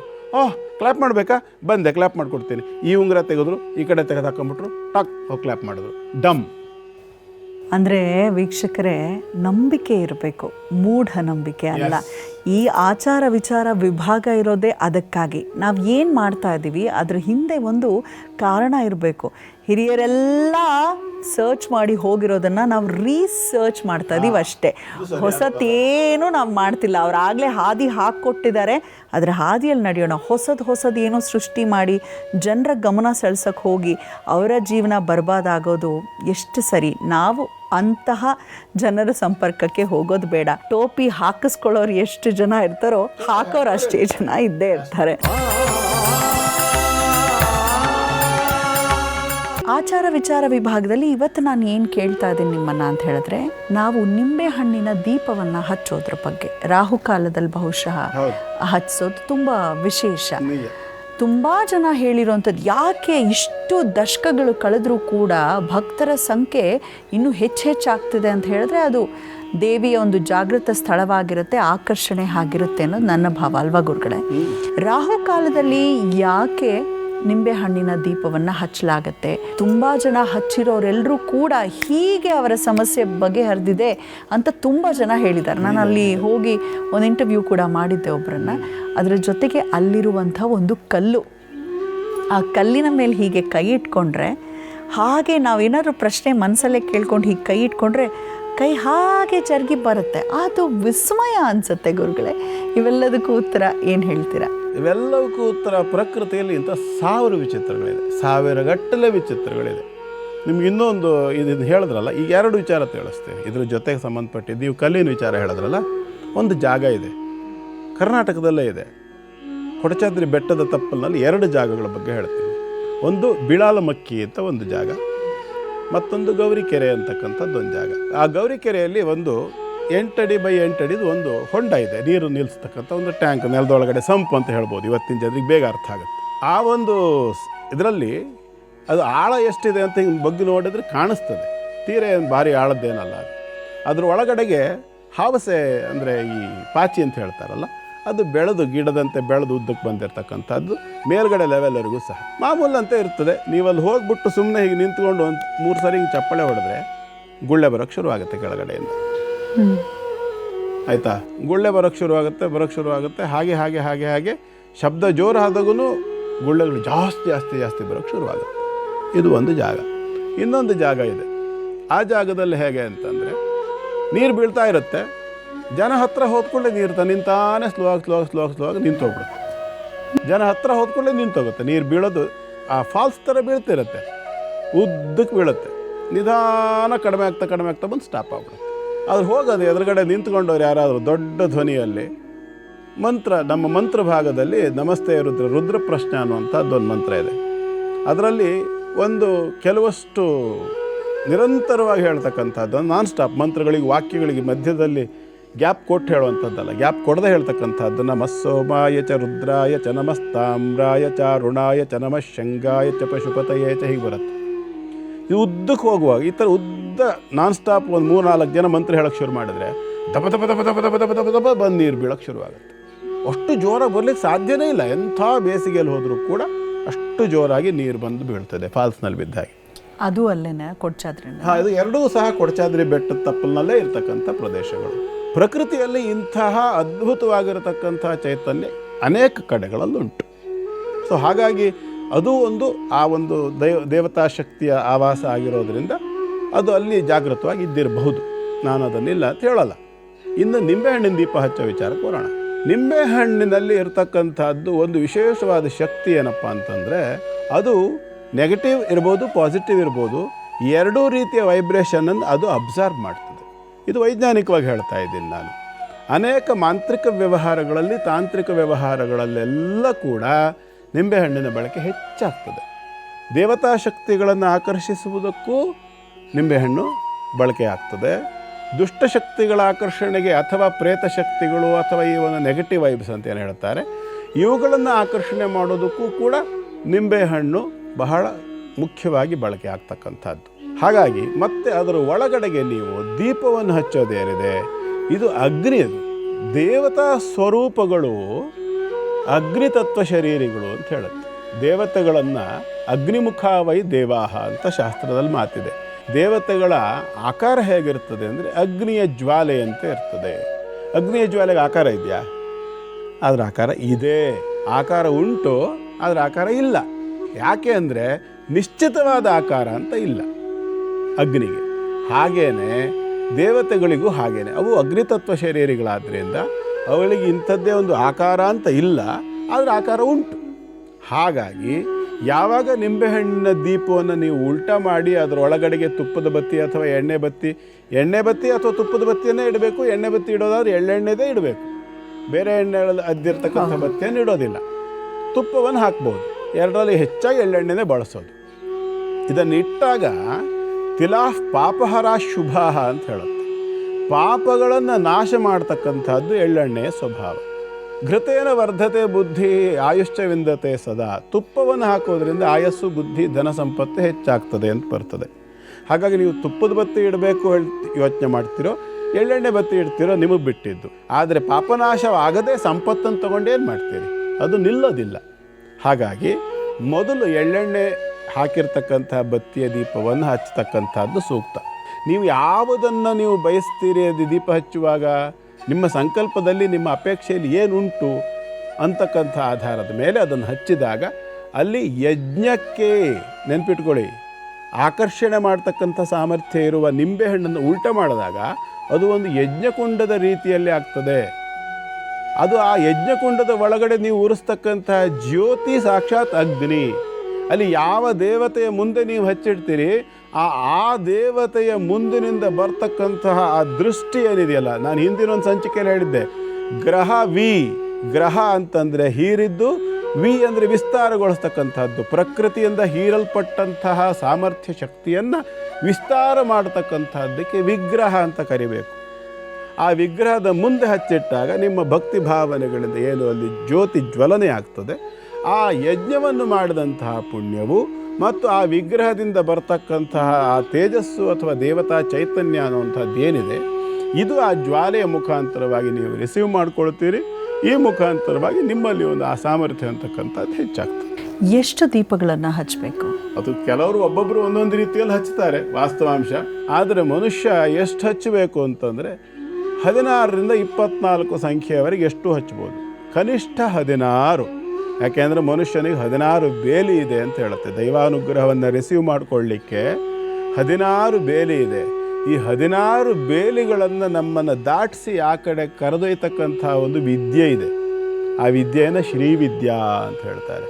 ಅದರಲ್ಲಿ ಆರಾಧನೆ ಆಗ್ತಕ್ಕಂಥದ್ದು ಶ್ರೀಚಕ್ರ. ಶ್ರೀಚಕ್ರದಲ್ಲಿ ಆರಾಧನೆ ಮಾಡ್ತಕ್ಕಂತಹ ವ್ಯಕ್ತಿಗಳು ಉಪಾಸನೆ ಮಾಡ್ತಕ್ಕಂತಹ ಮಂತ್ರದಲ್ಲಿ ಇರ್ತಕ್ಕಂಥ ಒಟ್ಟು ಅಕ್ಷರಗಳು 16. ಅದಕ್ಕಾಗಿ ಅದನ್ನು ಷೋಡಶಿ ಅಂತ ಕರೀತಾರೆ. ಶ್ರೀ ಷೋಡಶಾಕ್ಷರಿ ವಿದ್ಯಾ ಅಂಥೇಳಿ ಲಲಿತಾ ಸಹಸ್ರನಾಮದಲ್ಲಿ ಬರುತ್ತಲ್ಲ. ಹಾಗಾಗಿ ಮಿನಿಮಮ್ 16 ಅಂದರೆ 8 ನಿಂಬೆಹಣ್ಣಿನ ಪೀಸುಗಳು, 16 ಹೋಳಾಯ್ತಲ್ಲ, 16 ಆ ನಿಂಬೆ ಇದನ್ನು ಮಿನಿಮಮ್ ಅದು ಅಷ್ಟಾದರೂ ಇಡಬೇಕು. ಹೆಚ್ಚು ಅಂತಂದರೆ ಮನುಷ್ಯನಿಗೆ ಒಟ್ಟಿರ್ತಕ್ಕಂಥದ್ದು ಶಾರೀರಿಕ ಮಾನಸಿಕ ಎಲ್ಲ ಸೇರಿರ್ತಕ್ಕಂಥದ್ದು ಒಟ್ಟು 24 ಬೇಲಿ. ಹಾಗಾಗಿ 12 ನಿಂಬೆಯನ್ನು ಕಟ್ ಮಾಡಿ 24 ದೀಪಗಳು. ಕಡಿಮೆ ಅಂದರೆ 16, ಜಾಸ್ತಿ ಅಂದರೆ 24 ದೀಪಗಳನ್ನು ಮಾಡಿಟ್ಟು ಅದರಲ್ಲಿ ಅದನ್ನು ಹಚ್ಚಿ ಸರಿಯಾದ ರೀತಿಯಲ್ಲಿ ಪ್ರಜ್ವಾಲನೆ ಆಗುವಂತೆ ನೋಡಿ ಕನಿಷ್ಠ 24 ನಿಮಿಷಗಳ ಕಾಲ ಉರಿಬೇಕು. ಅದು ಆವಾಗ ಅದರಿಂದ ಬೇಕಾದ ಯಾರು 1-2 ಡ್ರಾಪ್ ಎಣ್ಣೆ ಹಾಕಿ ಬತ್ತಿ ಒದ್ದಾಗ ಮಟ್ಟಿಗೆ ಹಾಕ್ಬಂದ್ರೆ ಬರಲ್ಲ. ಒಂದು ಯಜ್ಞ ಅಂತಂದರೆ ಕನಿಷ್ಠ 24 ನಿಮಿಷ, ಒಂದು ಘಳಿಗೆ ಕಾಲ. ಆ ಒಂದು ಘಳಿಗೆ ಕಾಲವಾದರೂ ನೀವು ಅದು ಉರಿಯುವಷ್ಟು ವ್ಯವಸ್ಥೆ ಮಾಡಿದಾಗ, ಸಂಕಲ್ಪ ಸರಿಯಾಗಿದ್ದಾಗ, ನನಗೆ ಒಳ್ಳೆಯದಾಗಲಿ ಅಂತ ನಾನು ಸಂಕಲ್ಪ ಮಾಡ್ಕೊಳ್ಳೋಕೆ ನನಗೆ ಅಧಿಕಾರ ಇದೆ, ಇನ್ನೊಬ್ಬರಿಗೆ ಕೆಟ್ಟದ್ದಾಗಲಿ ಅಂತ ಸಂಕಲ್ಪ ಮಾಡ್ಕೊಳ್ಳೋಕೆ ಅಧಿಕಾರ ಇಲ್ಲ. ಯಾವಾಗ ನಿಮ್ಮ ಸಂಕಲ್ಪದಲ್ಲಿ ಇನ್ನೊಬ್ಬರಿಗೆ ಕೇಳಿದ್ದರೆ ನಿಮಗೆ ಆ ಸಂಕಲ್ಪ ಸಿದ್ಧಿ ಆಗೋದಿಲ್ಲ. ಬದಲಾಗಿ ನಿಮಗೆ ಶ್ರೇಯಸ್ಸಾಗಬೇಕು ಅಂತ ಹೇಳ್ತಕ್ಕಂಥ ಸಂಕಲ್ಪ ನಿಮ್ಮಲ್ಲಿದ್ದರೆ ಖಂಡಿತವಾಗಿ ಫಲ ಕೊಡುತ್ತೆ. ಗುರುಗಳು ಹೇಳಿದ್ಮೇಲೆ ತುಂಬಾ ಖುಷಿ ಅನ್ನಿಸ್ತು. ದೇವರ ಮುಂದೆಯೇ ನಿಲ್ಲಿಸಿ ಆರತಿಯನ್ನು ಬೆಳಗಿಸೋ ಅಂಥದ್ದು ಬಹಳ ಖುಷಿ ಸಿಗತ್ತೆ. ಅದರ ಜೊತೆಗೆ ಪ್ರತಿಯೊಂದು ಆ ದೀಪವು ಕೂಡ ಒಂದು ಹೋಮದ ಕುಂಡವಿದ್ದಂತೆ. ಎಂಥ ಪವಿತ್ರ ಭಾವ ಅಲ್ವಾ? ಗಣಪ ಪ್ರಥಮ ಪೂಜಿತ. ಗಣಪನಿಲ್ಲದ ದೇಗುಲವೇ ಇಲ್ಲ, ದೇವಸ್ಥಾನಗಳೇ ಇಲ್ಲ, ಪುಣ್ಯ ಕ್ಷೇತ್ರಗಳೇ ಇಲ್ಲ. ಅಂತಹ ಅದ್ಭುತವಾದ ವರವನ್ನು ಪಡೆದಿದ್ದಾನೆ ತನ್ನ ತಂದೆಯಿಂದಲೇ. ಸೊ ಗಣಪನ ಕ್ಷೇತ್ರದ ಬಗ್ಗೆ ವಿಶೇಷವಾಗಿ ನೀವು ನಮಗೆ ತಿಳಿಸ್ಕೊಟ್ರಿ. ನಾವು ಕೇಳೇ ಇರಲಿಲ್ಲ ಆ ಹೆಸರನ್ನು, ಎಲ್ಲಿದ್ದಾನೆ ಗಣಪ ಇಲ್ಲ ಅಂತ. ಗಣಪನ ಕ್ಷೇತ್ರ ಎಲ್ಲ ಕಡೆ ಇರುತ್ತೆ. ಕೆಲವರು ಮನೆ ಮುಂದೆ ಕೂಡ ಚಿಕ್ಕ ಚಿಕ್ಕ ದೃಷ್ಟಿ ಗಣಪತಿ, ಅಥವಾ ಗುರುಗಳೇ ಮನೆಯ ಮುಂದೆನೆ ಅಂದರೆ ಎಂಟ್ರಿಗೇನೆ ಗೇಟಿಗೇನೆ ಚಿಕ್ಕ ಗಣಪತಿ ಇಟ್ಟಿರ್ತಾರೆ. ಅದು ಯಾಕಂದು ಗೊತ್ತಿಲ್ಲ, ಕೆಲವರೆಲ್ಲ ಬಂದು ಪೂಜೆ ಮಾಡ್ಕೊಂಡು ಹೋಗ್ತಿರ್ತಾರೆ. ಗಣಪನನ್ನು ಪ್ರಕೃತಿಯಲ್ಲಿ ಕೂಡ ನಾವು ಕಾಣ್ತೀವಿ. ಉದಾಹರಣೆಗೆ ಒಂದು ಸೊಂಡಿಲಾಕಾರದ ಒಂದು ಆಕೃತಿ ಕಂಡಿದ ಕೂಡಲೇ ಬೇರನ್ನು ಅಲ್ಲಿ ಫುಲ್ಲು ಗಂಧ ಹಾಕಿ ಪೂಜೆ ಮಾಡೋಕ್ಕೆ ಸ್ಟಾರ್ಟ್ ಮಾಡ್ತಾರೆ. ವಿಚಿತ್ರ ಅಂದರೆ ಚೆನ್ನಮ್ಮನ ಕೆರೆ ಅಚ್ಚುಕಟ್ಟು ಹತ್ರ ಒಂದು ಕಡೆ ಒಂದು ರೋಡ್ನಲ್ಲಿ ಒಂದು ಉಬ್ಬಾಗಿರುವಂಥ ಕಲ್ಲು ಬಂದಿದೆ. ಅದಕ್ಕೆ ಗಣಪನ ಒಂದು ನೀವು ನೋಡಿರಬಹುದು. ಸೊ ಅಲ್ಲಿ ಕಾರ್ಗಳು ಓಡಾಡೋದೇ ಇಲ್ಲ. ಕರೆಕ್ಟ್. ಆ ರೋಡನ್ನೇ ಬಿಟ್ಬಿಟ್ಟಿದೀವಿ. ಅಂದರೆ ಗಣಪ ಅಂದರೆ ನಮ್ಗೆ ಅಷ್ಟು ಪ್ರೀತಿ. ಹೌದು, ಬರೀ 2 ವೀಲರ್ಸ್ ಓಡಾಡ್ಬೋದು ಅಷ್ಟೇ. ಸೊ ಗಣಪನ ಹತ್ರ ಹೋದಾಗ ನೀವು ಹೇಳಿದ್ರಿ ಗಣಪನನ್ನ ಮಾತಾಡಿಸ್ಬೋದು. ಬರೀ ಆ ಕ್ಷೇತ್ರ ಮಾತ್ರವಾ ಅಥವಾ ಎಲ್ಲ ಕ್ಷೇತ್ರದಲ್ಲೂ? ಬಟ್ ನನಗೆ ಗೊತ್ತಿರೋದು ನನ್ನ ಕಣ್ಣೆದುರಿಗೆ ನಡೆದಿದ್ದ ಘಟನೆ ಹೇಳಿದ್ನಲ್ಲ, ಹಾಗಾಗಿ ಅದೊಂದು ಕ್ಷೇತ್ರದ ಬಗ್ಗೆ ನಾನು ಹೇಳಬಲ್ಲೆ ಅಷ್ಟೇ. ಆ ಕ್ಷೇತ್ರಕ್ಕೆ ಎಂತಹವರು ಹೋಗಬಹುದು, ಏನನ್ನ ಪಡ್ಕೊಳ್ಬಹುದು? ಮೊದಲು ಆ ಗಣೇಶನ ಆರಾಧನೆ ನಾವು ಮಾಡ್ತಕ್ಕಂಥ ವಿಚಾರ ಏನಿದೆಯಲ್ಲ, ಇದಕ್ಕೆ ಸಂಬಂಧಪಟ್ಟು ಒಂದು ವಿಚಾರ ಹೇಳ್ತೀನಿ. ಯಾಕೆ ಗಣಪತಿಯನ್ನು ಆರಾಧನೆ ಮಾಡಬೇಕು? ಅವನನ್ನು ವಿಘ್ನದಾಯಕ, ನಿರ್ವಿಘ್ನದಾಯಕ ಅಂತೆಲ್ಲ ಹೇಳ್ತಾರಲ್ಲ. ಯಾಕೆ ಅಂದರೆ ಅವನು ಆಕಾಶ ತತ್ವದ ದೇವತೆ. ಆಕಾಶ ಅನ್ನೋದನ್ನು ನೀವು ಆ್ಯಸ್ ಇಟ್ ಈಸ್ ಇಂಗ್ಲೀಷಿಗೆ ಟ್ರಾನ್ಸ್ಲೇಟ್ ಮಾಡಿದ್ರೆ ಅರ್ಥ ಏನಾಗುತ್ತೆ ಅಂದರೆ, ಇಂಗ್ಲೀಷಿಗೆ ಟ್ರಾನ್ಸ್ಲೇಟ್ ಮಾಡಿದರೆ ಆಕಾಶ ಅನ್ನೋದನ್ನು ಸ್ಕೈ. ಇನ್ನೊಂದಿದೆ, ಆಕಾಶಕ್ಕೆ ಸ್ಕೈ ಅಂತ ಅಷ್ಟೇ ಹೇಳಲ್ಲ, ಇನ್ನೊಂದಿದೆ ಇಂಗ್ಲೀಷ್ನಲ್ಲಿ ಪದ, ಸ್ಪೇಸ್ ಅಲ್ವಾ? ಆ ಸ್ಪೇಸಿಗೆ ಇನ್ನೊಂದು ಅರ್ಥವೂ ಇದೆ. ಸ್ಪೇಸ್ ಅಂದರೆ ಅಂತರಿಕ್ಷ ಅಂತ ಅರ್ಥ ಇದೆಯಲ್ಲ, ಹಾಗೆ ಸ್ಪೇಸ್ ಅನ್ನೋದಕ್ಕೆ ಅವಕಾಶ ಅನ್ನೋ ಅರ್ಥ ಇದೆ. 2 ಅಕ್ಷರಗಳನ್ನು ಬರೆಯುವ ಮಧ್ಯದಲ್ಲಿ 2 ವರ್ಡ್ಗಳನ್ನು ಬರೆಯುವ ಮಧ್ಯದಲ್ಲಿ ಸ್ವಲ್ಪ ಸ್ಪೇಸ್ ಬಿಟ್ಟು ಬರಿ ಅಂತಾರಲ್ಲ. ಸ್ಪೇಸ್ ಅಂದರೆ ಅರ್ಥ ಏನು? ಜಾಗ, ಅರ್ಥಾತ್ ಅವಕಾಶ. ಆಕಾಶ ಅಂತಂದ್ರೂ ಕೂಡ ಅವಕಾಶ ಅಂತಲೇ ಅರ್ಥ. ಅಂದರೆ ಆಕಾಶ ಅಂತಂದರೆ ಓಪನ್ ಆಗಿರ್ತಕ್ಕಂಥ ಸ್ಪೇಸ್ಗೆ ಮಧ್ಯದಲ್ಲಿ ಅಡ್ಡ ಏನಾದರೂ ಇಟ್ಟರೆ ಮೂಮೆಂಟ್ ಇಲ್ಲ. ಈ ಉದಾಹರಣೆಗೆ ನಾನು ನಡ್ಕೊಂಡು ಹೋಗ್ತಿದ್ದೇನೆ, ಅದು ಸ್ಪೇಸ್ ಇದ್ದರೆ ಮುಂದೆ ನಡ್ಕೊಂಡು ಹೋಗ್ತೇನೆ. ಅಲ್ಲೇನಾದ್ರು ಅಡೆತಡೆ ಇದೆ ಅಂತ ಹೇಳಾದರೆ ಅದಕ್ಕೆ ಅಬ್ಸ್ಟಕಲ್ ಬಂತು, ವಿಘ್ನ ಬಂತು ನನ್ನ ನಡೆಯೋದಕ್ಕೆ, ಹಂಪ್ ಅಂತ ಅಂದ್ಕೊಳ್ಳಿ ಎಕ್ಸಾಂಪಲ್ ಹೇಳೋದಾದರೆ. ಹಾಗೆ ಬರ್ತಕ್ಕಂಥ ಅಡ್ಡಿ ಆತಂಕಗಳನ್ನು ದೂರ ಮಾಡ್ತಕ್ಕಂಥವನು ಆಕಾಶ ಅಂತಂದರೆ ವಿಸ್ತೃತವಾಗಿರ್ತಕ್ಕಂಥದ್ದು, ಯಾವುದೇ ಅಡೆತಡೆ ಇಲ್ಲದೆ ಇರತಕ್ಕಂತಹ ಜಾಗದ ಅಧಿಪತಿ. ಆದ್ದರಿಂದ ನಮ್ಮ ಜೀವನದಲ್ಲೂ ಕೂಡ ಬರ್ತಕ್ಕಂಥ ಅಡೆತಡೆಗಳನ್ನು ನಿವಾರಿಸಿ ಅವಕಾಶವನ್ನು ಉತ್ಪತ್ತಿ ಮಾಡಿಕೊಡ್ತಕ್ಕಂಥ ಒಂದು ಶಕ್ತಿ ಅದು ಗಣೇಶನ ಶಕ್ತಿ, ಗಣಪತಿಯ ಶಕ್ತಿ ಅಂತಕ್ಕಂಥದ್ದು. ಹಾಗಾಗಿ ಆ ಒಂದು ಗಣಪತಿಯ ಆರಾಧನೆ ನಮಗೆ ವಿಘ್ನಗಳನ್ನು ನಿವೃತ್ತಿ ಮಾಡಿಕೊಡ್ಲಿಕ್ಕೆ, ಶ್ರೇಷ್ಠವಾದಂಥ ಫಲಗಳನ್ನು ಹೊಂದಲಿಕ್ಕೆ, ಅದರಲ್ಲೂ ಕಲೌ ದುರ್ಗಿ ವಿನಾಯಕವು ಅಂತ ಹೇಳ್ತಾರೆ. ಕಲಿಯುಗದಲ್ಲಿ ದುರ್ಗಾ ಪರಮೇಶ್ವರಿ ಮತ್ತು ವಿನಾಯಕ ಅಂದರೆ ಗಣೇಶನ ಆರಾಧನೆ ಮಾಡುವುದರಿಂದ ಶೀಘ್ರವಾದಂಥ ಫಲಗಳನ್ನು ನಾವು ಪಡಿಬಹುದು ಅಂತೇಳಿ ಹೇಳ್ತಕ್ಕಂಥದ್ದು. ಮತ್ತು ಗಣಪತಿಯ ಆಕಾರವನ್ನು ವೈಯಕ್ತಿಕವಾಗಿ ನನ್ನ ಅಭಿಪ್ರಾಯ ಹೇಳಬೇಕು ಅಂದರೆ, ಗಣಪತಿಯ ಆಕಾರವನ್ನು ನೋಡಿದರೆ ಒಂಥರ ಪೆದ್ದಾಗಿರೋ ಮುದ್ದಾಗಿರೋ ಒಂದು ಮಗು ಅಂತ ಅನಿಸ್ಬಿಡುತ್ತೆ ನನಗೆ. ನನಗೆ ಇವತ್ತಿಗೂ ಕೂಡ ಗಣೇಶನ ಹಬ್ಬದ ದಿವಸ ಮನೆಗೆ ತಂದಿರತಕ್ಕಂಥ ಗಣಪತಿಯನ್ನು ಬಿಡಲಿಕ್ಕೆ ಹೋದಾಗ ಕಣ್ಣೀರು ಬರ್ತದೆ. ನನಗಿಷ್ಟ ಆಗೋದಿಲ್ಲ. ಅದಕ್ಕೆ ಏನು ಬುದ್ಧಿವಂತಿಕೆ ಮಾಡ್ತೀನಿ, ಈ ವರ್ಷ ತಂದ ಗಣಪತಿಯನ್ನು ಪೂಜೆ ಮಾಡಿ ಹಾಗೆ ಇಟ್ಬಿಡ್ತೀನಿ. ಹೋದ ವರ್ಷ ತಂದ ಗಣಪತಿಯನ್ನು ಈ ವರ್ಷ ಬಿಡೋದು. ಒಂದು ವರ್ಷಾನುಕಾಲ ಪೂರ ಅವ್ನು ನನ್ನ ಎದುರುಗಡೆ ಇರಬೇಕು. ನನಗದೊಂದು ಸಮಾಧಾನ. ಹಾಗಿದೆ ಅಲ್ವಾ ಗುರುಗಳ ಪದ್ಧತಿ? ಹಾಗೆ ಇಟ್ಕೋ ಅವಕಾಶ ಉಂಟಪ್ಪ. ಅದೇನು ನಾವು ಭಕ್ತರ ಇಚ್ಛೆ ಅಲ್ವಾ ಅದು, ಭಗವಂತನ ಆರಾಧನೆ. ಅದು ಶಾಸ್ತ್ರ ಏನು ಮಾಡ್ತದೆ? ಅದಕ್ಕೆ ಶಾಸ್ತ್ರ ಬರೆದವರು ನಮ್ಮಂಥ ಮನುಷ್ಯರೇ ತಾನೆ. ಹಾಗಾಗಿ ಭಾವನೆಗಳು ಬಹಳ ಮುಖ್ಯ. ನಿಮಗೆ ಒಳ್ಳೆ ರೀತಿ ಭಾವನೆ ಇದೆ, ನೀವು ವಿಗ್ರಹ ಇಟ್ಕೋತೀರಿ, ಅದನ್ನೊಂದು ಗೊಂಬೆಯಾಗಿ ಇಟ್ಕೊಳ್ಳಿ, ತಪ್ಪಿಲ್ಲ. ಆರಾಧನೆ ಮಾಡಲಿಕ್ಕಾಗಿ ಇಟ್ಕೋತೀರಾ, ಸರಿಯಾಗೋದಕ್ಕೆ ದೀಪ ವ್ಯವಸ್ಥೆ ಮಾಡಬೇಕು, ಹೂವಿನ ವ್ಯವಸ್ಥೆ ಮಾಡಬೇಕು, ಕನಿಷ್ಠ 1 ಚಮಚ ಸಕ್ಕರೆ ಆದರೂ ನಿತ್ಯ ಅವನಿಗೆ ಇಡಬೇಕು. ಯಾಕೆಂದರೆ ಅವನು ನೈವೇದ್ಯ ಪ್ರಿಯ. ಹಾಗಾಗಿ ಗಣೇಶನಿಗೆ ನೀವು ನೈವೇದ್ಯಕ್ಕೆ ವ್ಯವಸ್ಥೆ ಮಾಡಲಿಲ್ಲ ಅಂದರೆ ಅವನು ಅದರಿಂದ ಬೇಸರಗೊಳ್ತಾನೆ. ಶಾಪ ಹಾಕದೆ ಹೋಗ್ಬೋದು, ಬೇಸರ ಮಾಡ್ಕೊಂಡು. ಗುರುಗಳೇ, ಆಗಲೇ ನೀವು ಗರಿಕೆ ಬಗ್ಗೆ ಏನೋ ಹೇಳ್ತೀನಿ ಅಂತ ಹೇಳಿದ್ರಿ ಕಾರ್ಯಕ್ರಮದ ಪ್ರಾರಂಭದಲ್ಲೇ ಅಲ್ವಾ? ಹೌದು, ನೆನಪಾಗ್ಬಿಡುತ್ತೆ. ನೋಡೋಣ ಅಂತೇಳಿ ನಾನು ಸುಮ್ಮನೆ. ಗರಿಕೆ ಗಣೇಶನಿಗೆ ಸಂಬಂಧಪಟ್ಟಿರ್ತಕ್ಕಂಥ ಒಂದು ವಿಶೇಷವಾಗಿರ್ತಕ್ಕಂಥ ವಸ್ತು. ಏನು ಗರಿಕೆಯನ್ನು ಗಣೇಶನಿಗೆ ಯಾಕೆ ಸಮರ್ಪಣೆ ಮಾಡಬೇಕು ಅಂತಂದರೆ, ಒಬ್ಬ ಅನಲಾಸುರ ಅನ್ನುವಂಥ ರಾಕ್ಷಸನನ್ನು ಉಪಟಳ ಮಾಡ್ತಾ ಇದ್ದ ಸಂದರ್ಭದಲ್ಲಿ ಗಣೇಶ ಅವನನ್ನು ನುಂಗು ಬಿಡ್ತಾನೆ. ಕಾರಣ ಏನು ಅಂದರೆ, ಅವನು ಗಣೇಶನ ಮಹಾಭಕ್ತ ಆಗಿದ್ದ ಒಂದು ಕಾಲದಲ್ಲಿ. ಆನಂತರ ಯಾವುದೋ ಒಂದು ಕೆಟ್ಟ ಕಾರಣದಿಂದ ಗಾಲವ ಮಹರ್ಷಿಗಳ ಶಾಪದಿಂದ ಅವನಿಗೆ ರಾಕ್ಷಸಿ ರೂಪ ಬಂತು. ಬೆಂಕಿಯಾಗಿ ಎಲ್ಲ ಕಡೆ ಹಬ್ಬಿಕೊಂಡು ಹೋಗ್ತಕ್ಕಂಥ ಒಂದು ಶಾಪ ಅವನಿಗೆ. ಆಗ ತನ್ನ ಭಕ್ತ ಸಂಹಾರ ಹೆಂಗೆ ಮಾಡ್ತಾನೆ ಇವನು ಗಣೇಶ? ಹಾಗಾಗಿ ಆ ಒಂದು ಅನಲಾಸುರನ ನುಂಗು ಬಿಡ್ತಾನೆ. ನುಂಗಿದ ನಂತರ ಒಳಗಡೆ ಧಗ ಧಗ ಧಗ ಶುರುವಾಗ್ಬಿಡುತ್ತೆ. ಬೆಂಕಿಯ ಒಂದು ಸ್ಥಿತಿ ಹೊಟ್ಟೆ ಒಳಗೆ ಉರಿ ಶುರುವಾಗ್ಬಿಡುತ್ತೆ ಗಣೇಶನಿಗೆ. ಆವಾಗ ಎಲ್ಲ ಋಷಿಮುನಿಗಳು ಬಂದು ನೋಡಿ ಗಣೇಶನ ಒದ್ದಾಟ ನೋಡಲಿಕ್ಕಾಗದೆ ಇವರೇನು ಮಾಡ್ತಾರೆ, ಅವನಿಗೆ ಗರಿಕೆಯಿಂದ ಅರ್ಚನೆ ಶುರು ಮಾಡ್ತಾರೆ. ತಂಪಾಗಿರ್ತಕ್ಕಂಥ ವಸ್ತು ಬೇಕಲ್ಲ, ಯಾವುದಾದ್ರೂ ಅಂತ ತಣ್ಣಗಾಗ್ತಕ್ಕಂಥ ವಸ್ತು ಬೇಕು. ಯಾವುದನ್ನು ಅಂತೇಳಿ ತಂದು ಹಾಕೋದು, ಗರಿಕೆಯನ್ನು ಹಾಕೋಣ ಅಂಥೇಳಿ 5 ಎಲೆಗಳಿರ್ತಕ್ಕಂಥ ಗರಿಕೆಯಿಂದ ಗಣೇಶನ ಹೊಟ್ಟೆಯನ್ನು ಅರ್ಚನೆ ಮಾಡೋಕೆ ಆರಂಭ ಮಾಡ್ತಾರೆ. ಗಣೇಶನ ಹೊಟ್ಟೆಯ ಮೇಲೆ ಹಾಕ್ತಾ ಬಂದಾಗೂ ಸುಡ್ತಾ ಬರುತ್ತೆ. ಅದು ಗರಿಕೆ ಎಲ್ಲ ಸುಟ್ಟು ಬಾಡಿ ಹೋಗೋಕೆ ಶುರುವಾಗುತ್ತೆ. ಇವರು ಮೇಲೆ ಮೇಲೆ ಮೇಲೆ ಮೇಲೆ ಗರಿಕೆ ಹಾಕ್ತಾ ಬಂದು ಕ್ರಮೇಣ ಏನಾಗ್ತದೆ ಅಂದರೆ, ಮೇಲಿನ ಗರಿಕೆ ಮಂತ್ರಪೂರಿತವಾಗಿ ಯಾವಾಗ ಇವರು ಗರಿಕೆಯನ್ನು ಅರ್ಪಣೆ ಮಾಡ್ತಾ ಬಂದರು, ಹೊಟ್ಟೆಯ ಒಳಗಡೆ ಇದ್ದಿರ್ತಕ್ಕಂಥ ಅನಲಾಸುರ ಶಾಂತನಾದ, ತಂಪಾಯಿತು ಗಣೇಶನಿಗೆ ಅಂಥೇಳಿ. ಅಂತಹ ಗರಿಕೆಯನ್ನು ಗಣೇಶನಿಗೆ ಅರ್ಪಣೆ ಮಾಡಿದ್ರೆ ಅತ್ಯಂತ ಪ್ರಿಯ. ಕಾರಣ ಅವನಿಗೆ ಅದೊಂದು ತಂಪನ್ನು ಕೊಟ್ಟಿದ್ದು ಅಂಥೇಳಿ. ಅಂದರೆ ಅರ್ಥ ಏನು, ನಾವು ಕೂಡ ನಮ್ಮ ಹೊಟ್ಟೆಯ ಉರಿ, 2 ಥರದ ಹೊಟ್ಟೆ ಉರಿ ಅಲ್ಲ, ಅಧಿಕೃತವಾದ ಹೊಟ್ಟೆ ಉರಿ, ಹೊಟ್ಟೆ ಒಳಗಡೆಗೆ ಅಗ್ನಿಮಾಂದ್ಯಾದಿ ದೋಷಗಳು ಉಂಟಾದರೆ, ಆಸಿಡಿಟಿ ಇತ್ಯಾದಿಗಳಾದರೆ, ಎಸಿಡಿಟಿಯಿಂದ ಆಗ್ತಕ್ಕಂಥ ಸೈಡ್ ಎಫೆಕ್ಟ್ಗಳು, ಆ ಉರಿ ಇತ್ಯಾದಿಗಳೆಲ್ಲ ಇರ್ತದೆಯಲ್ಲ, ಅದರ ಪರಿಮಾರ್ಜನೆಗೆ ಏನು ಮಾಡಬೇಕು ಅಂತಂದರೆ, ಬೇರು ಸಹಿತವಾಗಿರ್ತಕ್ಕಂಥ ಗರಿಕೆಯನ್ನು ತಂದು ಅದನ್ನು ಮಣ್ಣಿನ ಅಂಶವನ್ನೆಲ್ಲ ಚೆನ್ನಾಗಿ ತಿಕ್ಕಿ ತೊಳೆದು ಕ್ಲೀನ್ ಸ್ವಚ್ಛವಾಗಿ ಮಾಡಿಕೊಂಡು ಮಣ್ಣಿನ ಪಾತ್ರೆಯಲ್ಲಿ ಸುಮಾರು ಒಂದು ಅಂದಾಜಿನ ಪ್ರಕಾರ ಹೇಳೋದಾದರೆ ಒಂದು ಅರ್ಧ kg ತೂಕ ಇರತಕ್ಕಂಥಷ್ಟು ಅಷ್ಟು ಒಂದು ಗರಿಕೆ ಬೇರು ಸಹಿತವಾಗಿದೆ ಅಂತ ಅಂದ್ಕೊಳ್ಳಿ. ಅದಕ್ಕೆ ಒಂದು 2-2.5 ಲೀಟ್ರ್ನಷ್ಟು ನೀರು ಹಾಕಬೇಕು. ಮಣ್ಣಿನ ಪಾತ್ರೆ ಆದರೆ ತುಂಬ ಒಳ್ಳೆಯದು. ಬೇರೆ ಸ್ಟೀಲ್ ಪಾತ್ರೆ ಅಥವಾ ಲೋಹದ ಪಾತ್ರೆಗಳಿಗಿಂತ ಮಣ್ಣಿನ ಪಾತ್ರೆ ತುಂಬ ಒಳ್ಳೆಯದು. ಅದರ ಒಳಗಡೆ ಇಟ್ಟು ಆನಂತರ ಅದಕ್ಕೆ 2-2.5 ಲೀಟ್ರ್ ಆಗುವಷ್ಟು ನೀರನ್ನು ಹಾಕಿ, ಕೆಳಗಡೆ ಅದು ಸೀದದೇ ಇರುವಂಥ ರೀತಿಯಲ್ಲಿ ಮಧ್ಯ ಆ ಗರಿಕೆಯನ್ನು ಒಂದು ಕೋಲಿನ ಮುಖಾಂತರ, ಅಲ್ಲಿ ಬೇರೆ ಯಾವುದೇ ಲೋಹ ಸ್ಪರ್ಶ ಆಗಬಾರ್ದು, ಅದಕ್ಕೆ ಬೇರೆ ಒಂದು ಕೋಲಿನ ಮುಖಾಂತರ, ಈಗೆಲ್ಲ ನಮ್ಮ ಜನರಿಗೆ ಮನೆಯಲ್ಲಿ ಮುದ್ದೆ ಕೋಲು ಇರುತ್ತೆ, ಲಟ್ಟಣಿಗೆ ಇರುತ್ತೆ, ಅದರಿಂದ ಕೂಡ ಸ್ವಲ್ಪ ಹುಷಾರಾಗಿ ಅದನ್ನು ಎತ್ತಿ ಹಾಕಿ ಮಾಡಬಹುದು. ಈ ರೀತಿಯಾಗಿ ಮಾಡಿ ಆ 2.5 ಲೀಟ್ರಿನ ನೀರು 1 ಲೀಟ್ರ್ ಆಗುವಲ್ಲಿವರೆಗೂ ಚೆನ್ನಾಗಿ ಕುದಿಬೇಕದು. ಕುದಿದ ನಂತರದಲ್ಲಿ ಒಂದು ಕಾಟನ್ ಬಟ್ಟೆ, ಹತ್ತಿಯ ಬಟ್ಟೆಯನ್ನು, ತೆಳುವು ಬಟ್ಟೆಯನ್ನು 5 ಸ್ಟೆಪ್ ಆಗುವಷ್ಟು ಫೋಲ್ಡ್ ಮಾಡಬೇಕು. ಕಾರಣ ಥಿಕ್ನೆಸ್ ಬೇಕು ಅಂತ, ಮತ್ತು ಶಾಸ್ತ್ರ ಅಲ್ಲ ಅದು, ಹೇಳ್ತಿದ್ದೀನಿ ವೈಜ್ಞಾನಿಕವಾಗಿ.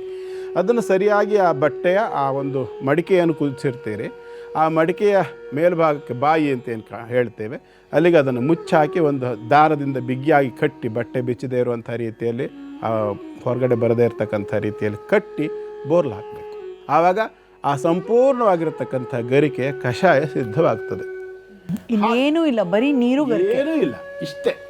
ಬೇಕಾದರೆ ಆ ಗರಿಕೆ ಗಂಟುಗಳನ್ನು ಚಚ್ಚಬಹುದು. ಕುದಿಸೋಕೆ ಹಾಕುವಾಗ ಒಂದು ಸ್ವಲ್ಪ ಚಚ್ಚಿ ಹಾಕಿದರೆ ಒಳ್ಳೆಯದು. ಗಂಟುಗಳಿರ್ತದೆಯಲ್ಲ ಅದರಲ್ಲಿ, ಹಬ್ಬಲಿಕ್ಕೋಸ್ಕರವಾಗಿ ಗಂಟಿಂದ ಅದು ಟಿಸಿಲು ಹೊಡೆಯುತ್ತದೆ. ಆ ಜಾಗವನ್ನು ಬೇಕಾದ್ರೆ ಒಂಚೂರು ಚಚ್ಚಿಬಿಟ್ಟು ಕುದಿಸ್ಬೇಕು. ಈ ರೀತಿಯಾಗಿ 2.5 ಲೀಟ್ರು 1 ಲೀಟ್ರಿಗೆ ಬರುವಲ್ಲಿವರೆಗೆ ಕುದಿಬೇಕು. ಕುದ್ದ ನಂತರದಲ್ಲಿ ಬಟ್ಟೆಯನ್ನು ಕಟ್ಟಿ ಅದನ್ನು ಬೋರ್ಲ್ ಹಾಕಿ ಸಂಪೂರ್ಣ ಅದನ್ನು ಸೋಸಿ ತೆಗಿಬೇಕು. ನೀವು ಸೋಸಿ ತೆಗೆಯೋಷ್ಟೊತ್ತಿಗೆ ಹೆಚ್ಚು ಕಡಿಮೆ 2.5 ಲೀಟ್ರ್ ಹಾಕಿದ್ದು 3/4 ಲೀಟ್ರಿಗೆ ಬಂದಿರ್ತದೆ. ಟೀ ಡಿಕಾಕ್ಷನ್ ಕಲರ್ ಬಂದಿರ್ತದೆ. ಅದನ್ನು ಯಾವುದಾದ್ರೂ ಒಂದು ಗಾಜಿನ ಪಾತ್ರೆಯಲ್ಲಿ ಇಡಬೇಕು. 5 ದಿನದವರೆಗೆ ಇಡಬಹುದು. ಜಾಸ್ತಿ ದಿನ ಇಡೋಕ್ಕೆ ಬರೋಲ್ಲ ಅದು. 5 ದಿನದವರೆಗೆ ಇಡಬಹುದು. ಅದನ್ನು ಹೇಗೆ ಅಂತಂದರೆ ತುಂಬ ಉಷ್ಣ ಅದು ಮಾತ್ರ. ಯಾಕೆಂದರೆ ಅದು ಅಗ್ನಿತತ್ವವನ್ನು ಶಾಂತಗೊಳಿಸಿದ್ದಲ್ವ, ಗರಿಕೆ ಅನಲಾಸುರನನ್ನು ಶಾಂತಗೊಳಿಸಿದ್ದಲ್ವ, ಅದರೊಳಗಡೆ ವಿಪರೀತ ಉಷ್ಣ ಆಗ್ತದೆ ಮಾತ್ರ.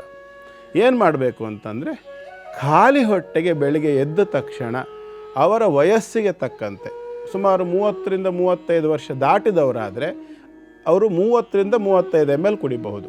ಅದ್ರ ಒಳಗಿನ ವಯಸ್ಸಿನವರಾದರೆ 10-15 ml ಮೇಲೆ ಕುಡಿಯೋಂಗಿಲ್ಲ. 12 ವರ್ಷದ ಒಳಗಿನ ಮಕ್ಕಳಿಗೆ ಕೊಡಿಸೋ ಹಾಗಿಲ್ಲ. 70 ವರ್ಷ ದಾಟಿದವರು ಸ್ವಲ್ಪ ಕಡಿಮೆ ಪ್ರಮಾಣದಲ್ಲಿ ಕುಡಿಬೇಕಾಗತ್ತೆ. ಇದನ್ನು ಸರಿಯಾದ ರೀತಿಯಲ್ಲಿ ಕನ್ಸ್ಯೂಮ್ ಮಾಡ್ತಾ ಬಂದರೆ, ಕುಡಿತಾ ಬರಬೇಕು. ಖಾಲಿ ಹೊಟ್ಟೆಗೆ ಇದನ್ನು ಕುಡಿದು 1 ಗಂಟೆಯವರೆಗೆ ಮಧ್ಯದಲ್ಲಿ ಏನನ್ನೂ ಕುಡಿಯೋ ಹಾಗಿಲ್ಲ. ಮತ್ತು ಇದನ್ನು ಕುಡಿದ ನಂತರ 20 ನಿಮಿಷದ ನಂತರ ಬೇಕಾದ್ರೆ 1 ಲೋಟ ನೀರು ಕುಡಿಬೋದು. 1 ಗಂಟೆವರೆಗೆ ಬೇರೆ ಯಾವುದೇ ಆಹಾರವನ್ನು ತೊಗೊಳ್ಬಾರ್ದು. ಇದನ್ನು ಸರಿಯಾದ ರೀತಿಯಲ್ಲಿ ಮಾಡಿಕೊಂಡು ಬಂದರೆ ಶರೀರವನ್ನು ಸಂಪೂರ್ಣ ಪ್ಯೂರಿಫೈ ಮಾಡೋದ್ರ ಜೊತೆಗೆ ಈ ಒಂದು ಆಯುರ್ವೇದ ಶಾಸ್ತ್ರದಲ್ಲಿ ಕೂಡ ಅತ್ಯಂತ ಸ್ಪಷ್ಟವಾಗಿ ಹೇಳುತ್ತೆ, ಅನೇಕ ರೀತಿಯ ರಕ್ತದಲ್ಲಿರುವ, ಮಾಂಸದಲ್ಲಿರುವ, ನರಗಳಲ್ಲಿರ್ತಕ್ಕಂಥ, ಚರ್ಮದಲ್ಲಿರ್ತಕ್ಕಂಥ ಅಥವಾ ಕರುಳಿನಲ್ಲಿರ್ತಕ್ಕಂಥ ಇನ್ಫೆಕ್ಷನ್ಗಳನ್ನು ಕೂಡ ಇದು ಸ್ವಚ್ಛ ಮಾಡ್ತದೆ ಅಂತ ಹೇಳ್ತಾರೆ. ಅಂದರೆ ನಮ್ಮ ಹಿರಿಯರು ಎಷ್ಟು ಜಾಣ್ಮೆಯಿಂದ ನಾವು ಪ್ರಸಾದದ ರೂಪದಲ್ಲಿ ಗಣಪನಿಗೊಂದು ಕಥೆಯನ್ನು ಹೇಳೋ ಮೂಲಕ ಅದರಲ್ಲಿ ವೈದ್ಯಕೀಯ ಗುಣಗಳು ಏನೆಲ್ಲ ಇದೆ ಅಂತ ತಿಳಿಸ್ಕೊಟ್ಟಿದ್ದಾರೆ. ಗುರುಗಳೇ, ನೀವಾಗಲೇ ಹೇಳಿದ್ರಿ ದೋಷ ಪರಿಹಾರ ವಿಭಾಗದಲ್ಲಿ ನಾನು ನಿಮಗೆ ತಿಳಿಯಕೊಡಿಸ್ತೇನೆ ಬನಶಂಕರಿ ದೇವಿ ಬಗ್ಗೆ, ಬಾದಾಮಿ ಬನಶಂಕರಿ ದೇವಿ ಬಗ್ಗೆ ತಾವು ಹೇಳ್ತಾ ಇದ್ರಿ. ಹಾಗಾಗಿ ಆಕೆಯ ಹತ್ತಿರ ಹೋದರೆ ಯಾವೆಲ್ಲ ದೋಷದಿಂದ ನಾವು ಮುಕ್ತಿಯನ್ನು ಪಡಿಬಹುದು ಗುರುಗಳೇ? ಮೊದಲನೇದಾಗಿ ನಾವು ಬಾದಾಮಿ ಬನಶಂಕರಿ ಅಂದರೆ ಯಾರ ಆರಾಧ್ಯ ದೇವತೆಗಳು ಅಂತ ಹೇಳಿದ್ದೆ ನಾನು? ಚಾಳುಕ್ಯರ ಆರಾಧ್ಯ ದೇವತೆ ಅಂತ. ಚಾಳುಕ್ಯರಲ್ಲಿ ಒಬ್ಬ ಪ್ರಖ್ಯಾತ ರಾಜ ಇದ್ದ. ಯಾರವನು? ಇಮ್ಮಡಿ ಪುಲಿಕೇಶಿ. ಆ ಚಾಲುಕ್ಯರ ರಾಜ, ಸುಮ್ಮನೆ ಒಂದು ಘಟನೆ ಹೇಳ್ತೇನೆ ನಾನು, ಯೋಚನೆ ಮಾಡಬೇಕು. ಇಮ್ಮಡಿ ಪುಲಿಕೇಶಿಯನ್ನು ಸಂಹಾರ ಮಾಡಬೇಕು ಅಥವಾ ಅವನನ್ನು ಕೊಲ್ಲಬೇಕು ಅನ್ನುವಂಥ ಅಪೇಕ್ಷೆಯಿಂದ ಅವನು ಅತ್ಯಂತ ನಂಬಿಕೆಯಿಂದ ನಡ್ಕೊಳ್ತಾ ಇದ್ದಂತಹ ಒಂದು ದೇವಸ್ಥಾನ. ಆ ದೇವಸ್ಥಾನಕ್ಕೆ ಹೋಗ್ತಾನೆ, ತೀರ್ಥ ತಗೊಳ್ಬೇಕು ಅಂತ. ಹೋಗಿ ದೇವಸ್ಥಾನಕ್ಕೆ ದೇವರಿಗೆ ನಮಸ್ಕಾರ ಮಾಡೋ ಸಂದರ್ಭದಲ್ಲಿ ಪುಲಿಕೇಶಿಯ ಆತ್ಮಸ್ಥೈರ್ಯದ ಬಗ್ಗೆ ಹೇಳ್ತಾ ಇದ್ದೀನಿ ನಾನು. ಪುಲಿಕೇಶಿಗೆ ಆತ್ಮಸ್ಥೈರ್ಯ ಎಷ್ಟಿತ್ತು ಅನ್ನೋದನ್ನು ಊಹೆ ಮಾಡಿ ಹೋಗ್ತಾನೆ. ಹೋಗಿ ದೇವಸ್ಥಾನದಲ್ಲಿ ತೀರ್ಥಕ್ಕೆ ಅಂತ ಕೈ ಒಡ್ಡಿದಾಗ ಅರ್ಚಕರು ತೀರ್ಥ ಹಾಕಕ್ಕೆ ಬರ್ತಾರೆ. ಅರ್ಚಕರ ಕೈ ನಡುಗತ್ತೆ. ಯಾಕೆ ಕೈ ನಡುಗ್ತಾ ಇದೆ? ನಿತ್ಯ ಅವರೇ ಕೊಡೋದು ತೀರ್ಥನ, ನಿತ್ಯ ಇವನು ಹೋಗ್ತಾನೆ, ದರ್ಶನ ಮಾಡ್ತಾನೆ, ತೀರ್ಥ ತಗೋತಾನೆ, ಎಲ್ಲ ಹೌದು. ಇದು ಯಾಕೆ ನಿಮ್ಮ ಕೈ ಯಾಕೆ ನಡುಗ್ತಾ ಇದೆ ಅಂತ ಕೇಳಿದ್ರೆ ಅವ್ರು ಹೇಳೋದಿಲ್ಲ. ಇವನಿಗೆ ಸಂಶಯ ಆಗ್ತದೆ. ನೋಡಿ, ನಿತ್ಯ ನೀವು ತೀರ್ಥ ಕೊಡೋರು ಈ ಥರ ಮಾಡಿದವರೆಲ್ಲ ಇವತ್ತು ನಿಮ್ಮ ಕೈ ನಡುಗ್ತಿದೆ ಅಂತಂದರೆ ನೀವೇನೋ ಅಪರಾಧ ಮಾಡಿದ್ದೀರಾ ಅಂತ ಕಾಣಿಸುತ್ತೆ. ಏನು ಅಪರಾಧ ಮಾಡಿದ್ದೀರಿ? ಪ್ರಾಮಾಣಿಕವಾಗಿ ಸತ್ಯ ಹೇಳಿ, ನಾನು ನಿಮ್ಗೇನೂ ಅಪಾಯ ಮಾಡೋದಿಲ್ಲ ಅಂತಾನೆ. ಏನಿಲ್ಲ ಮಹಾರಾಜರೇ, ತೀರ್ಥಕ್ಕೆ ವಿಷ ಹಾಕಿದ್ದೀನಿ ಅಂತ. ಪುಲಿಕೇಶಿಯನ್ನು ಕೊಲೆ ಮಾಡಬೇಕು ಹೇಳಿ ತೀರ್ಥಕ್ಕೆ ವಿಷಪ್ರಾಶನವನ್ನು ಅವನಿಗೆ ಮಾಡಿಸ್ಬೇಕು ಅಂತೇಳಿ ತೀರ್ಥಕ್ಕೆ ವಿಷವನ್ನು ಸೇರಿಸಿರ್ತಾರೆ ಶತ್ರುಗಳು. ಯಾವುದನ್ನು ಬಿಟ್ಟರು ದೇವರ ತೀರ್ಥ ಬಿಡೋದಿಲ್ಲ, ಅವನು ಹೆಂಗೂ ತಗೊಳ್ತಾನೆ ಅನ್ನೋ ಧೈರ್ಯ. ಆವಾಗ ಪುಲಿಕೇಶಿ ಹೇಳ್ತಾನೆ, ನೀವು ಇಷ್ಟು ದಿನವೂ ನನಗೆ ದೇವರ ತೀರ್ಥ ಅಮೃತ ಸಮಾನ ಅಂತ ಕೊಟ್ಟೋರು, ಇವತ್ತು ನೀವು ನನಗೆ ವಿಷ ಕೊಡೋಕ್ಕೆ ಸಾಧ್ಯನಾ?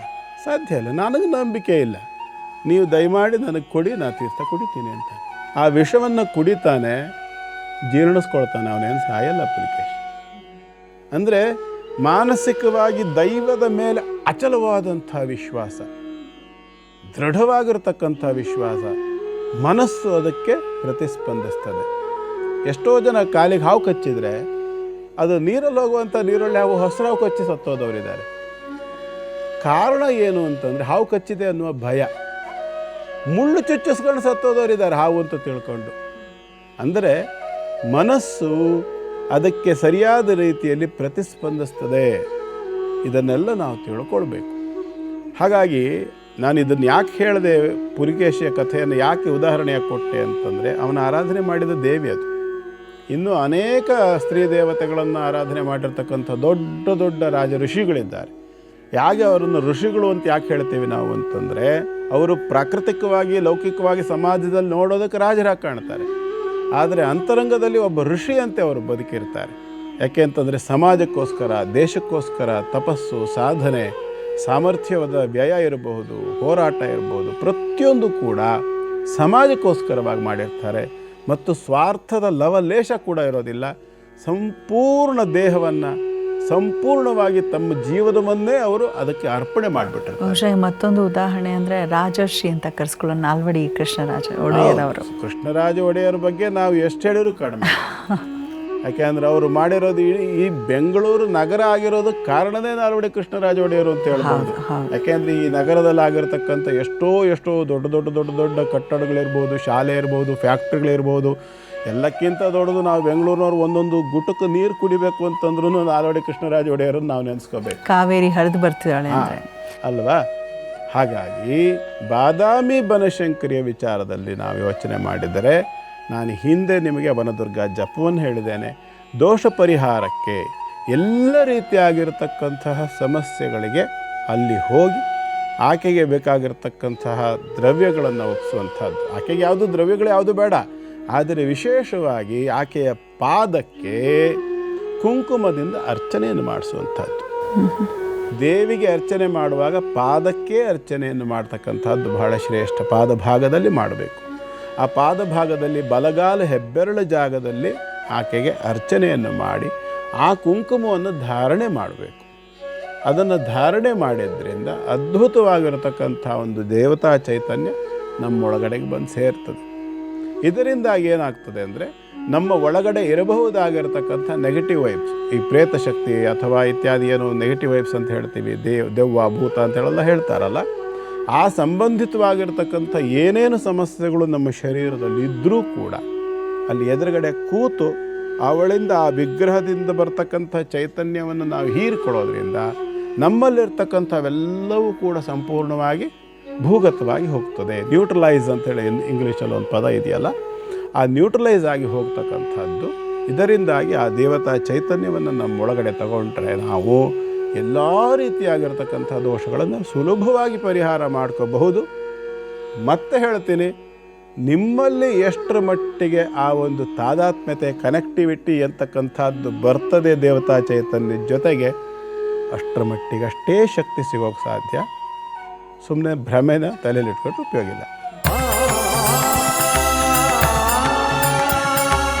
ವಿರಾಮದ ನಂತರ ಮತ್ತೊಮ್ಮೆ ಪ್ರೀತಿಯ ಸ್ವಾಗತ ವೀಕ್ಷಕರೆಲ್ಲರಿಗೂ. ನೀವು ನೋಡ್ತಾ ಇದ್ದೀರಾ ಇದು ಧರ್ಮ ಜ್ಯೋತಿ ಕಾರ್ಯಕ್ರಮ. ಈಗ ಪ್ರಶ್ನೋತ್ತರ ವಿಭಾಗ ಪ್ರಾರಂಭಿಸುವ ಸಮಯ. ಈಗ ಯಾರು ಪ್ರಶ್ನೆ ಕಳಿಸಿದ್ದಾರೆ ಗೊತ್ತಾ? ನಾವು ನಾಲ್ವಡಿ ಕೃಷ್ಣರಾಜ ಒಡೆಯರ್ ಬಗ್ಗೆ ಮಾತಾಡ್ತಿದ್ವಿ, ಕಾವೇರಿ ಬಗ್ಗೆ ಮಾತಾಡ್ತಿದ್ವಿ. ಕಾವೇರಿ ಅನ್ನೋರ ಬಗ್ಗೆ ಕೇಳಲಿಕ್ಕೆ ಅವರ ತಾಯಿ ಒಂದು ಮೆಸೇಜನ್ನು ಕಳಿಸಿದ್ದಾರೆ. ಕಾವೇರಿಯವರು ಹುಟ್ಟಿರುವಂಥ ದಿನಾಂಕ ಗುರುಜಿ 20/9/2006 4:04 ಬೆಳಗಿನ ಜಾವ ಅಂತ ಹೇಳ್ತಾ ಇದ್ದಾರೆ. ಇರೋ ಪ್ರಶ್ನೆ ಏನಪ್ಪ ಅಂತ ಹೇಳಿದ್ರೆ, ನನ್ನ ಮಗಳು ಅಷ್ಟು ಹೆಚ್ಚು ಓದಲಿಲ್ಲ, ಸೊ ಹಾಗಾಗಿ ಈಗ ಹುಡುಕ್ತಾ ಇದ್ದಾಳೆ. ಬರೀ SSLC ಅಥವಾ PUC ಮುಗ್ದಿದೆ ಅಷ್ಟೇ, PUCನೂ ಮುಗಿಸ್ಕೊಂಡಿಲ್ಲ ಗುರುಗಳೇ. ಏನು ಮಾಡೋದು? ಅವಳ ಮುಂದಿನ ಭವಿಷ್ಯ ಹೇಗಿರ್ತಾಳೆ? ಕೆಲಸ ಹುಡುಕ್ತಾ ಇದ್ದಾಳೆ, ಕೆಲಸ ಸಿಗ್ತಿಲ್ಲ ಅಂತ ಹೇಳ್ತಿದ್ದಾರೆ. 20 ಸೆಪ್ಟೆಂಬರ್ 2006 ಮಘ ನಕ್ಷತ್ರ, ಸಿಂಹರಾಶಿ, ಕರ್ಕಾಟಕ ಲಗ್ನದಲ್ಲಿ ಜನನ ಕಾವೇರಿ ಅವರದ್ದು. ಜಾತಕದಲ್ಲಿ ವಾಕ್ಸ್ಥಾನ ಅಥವಾ ದ್ವಿತೀಯ ಭಾವ ಮತ್ತು ತೃತೀಯ ಭಾವಗಳಲ್ಲಿ ಗ್ರಹಗಳು ಗೊಂಚಲಾಗಿದ್ದಾವೆ.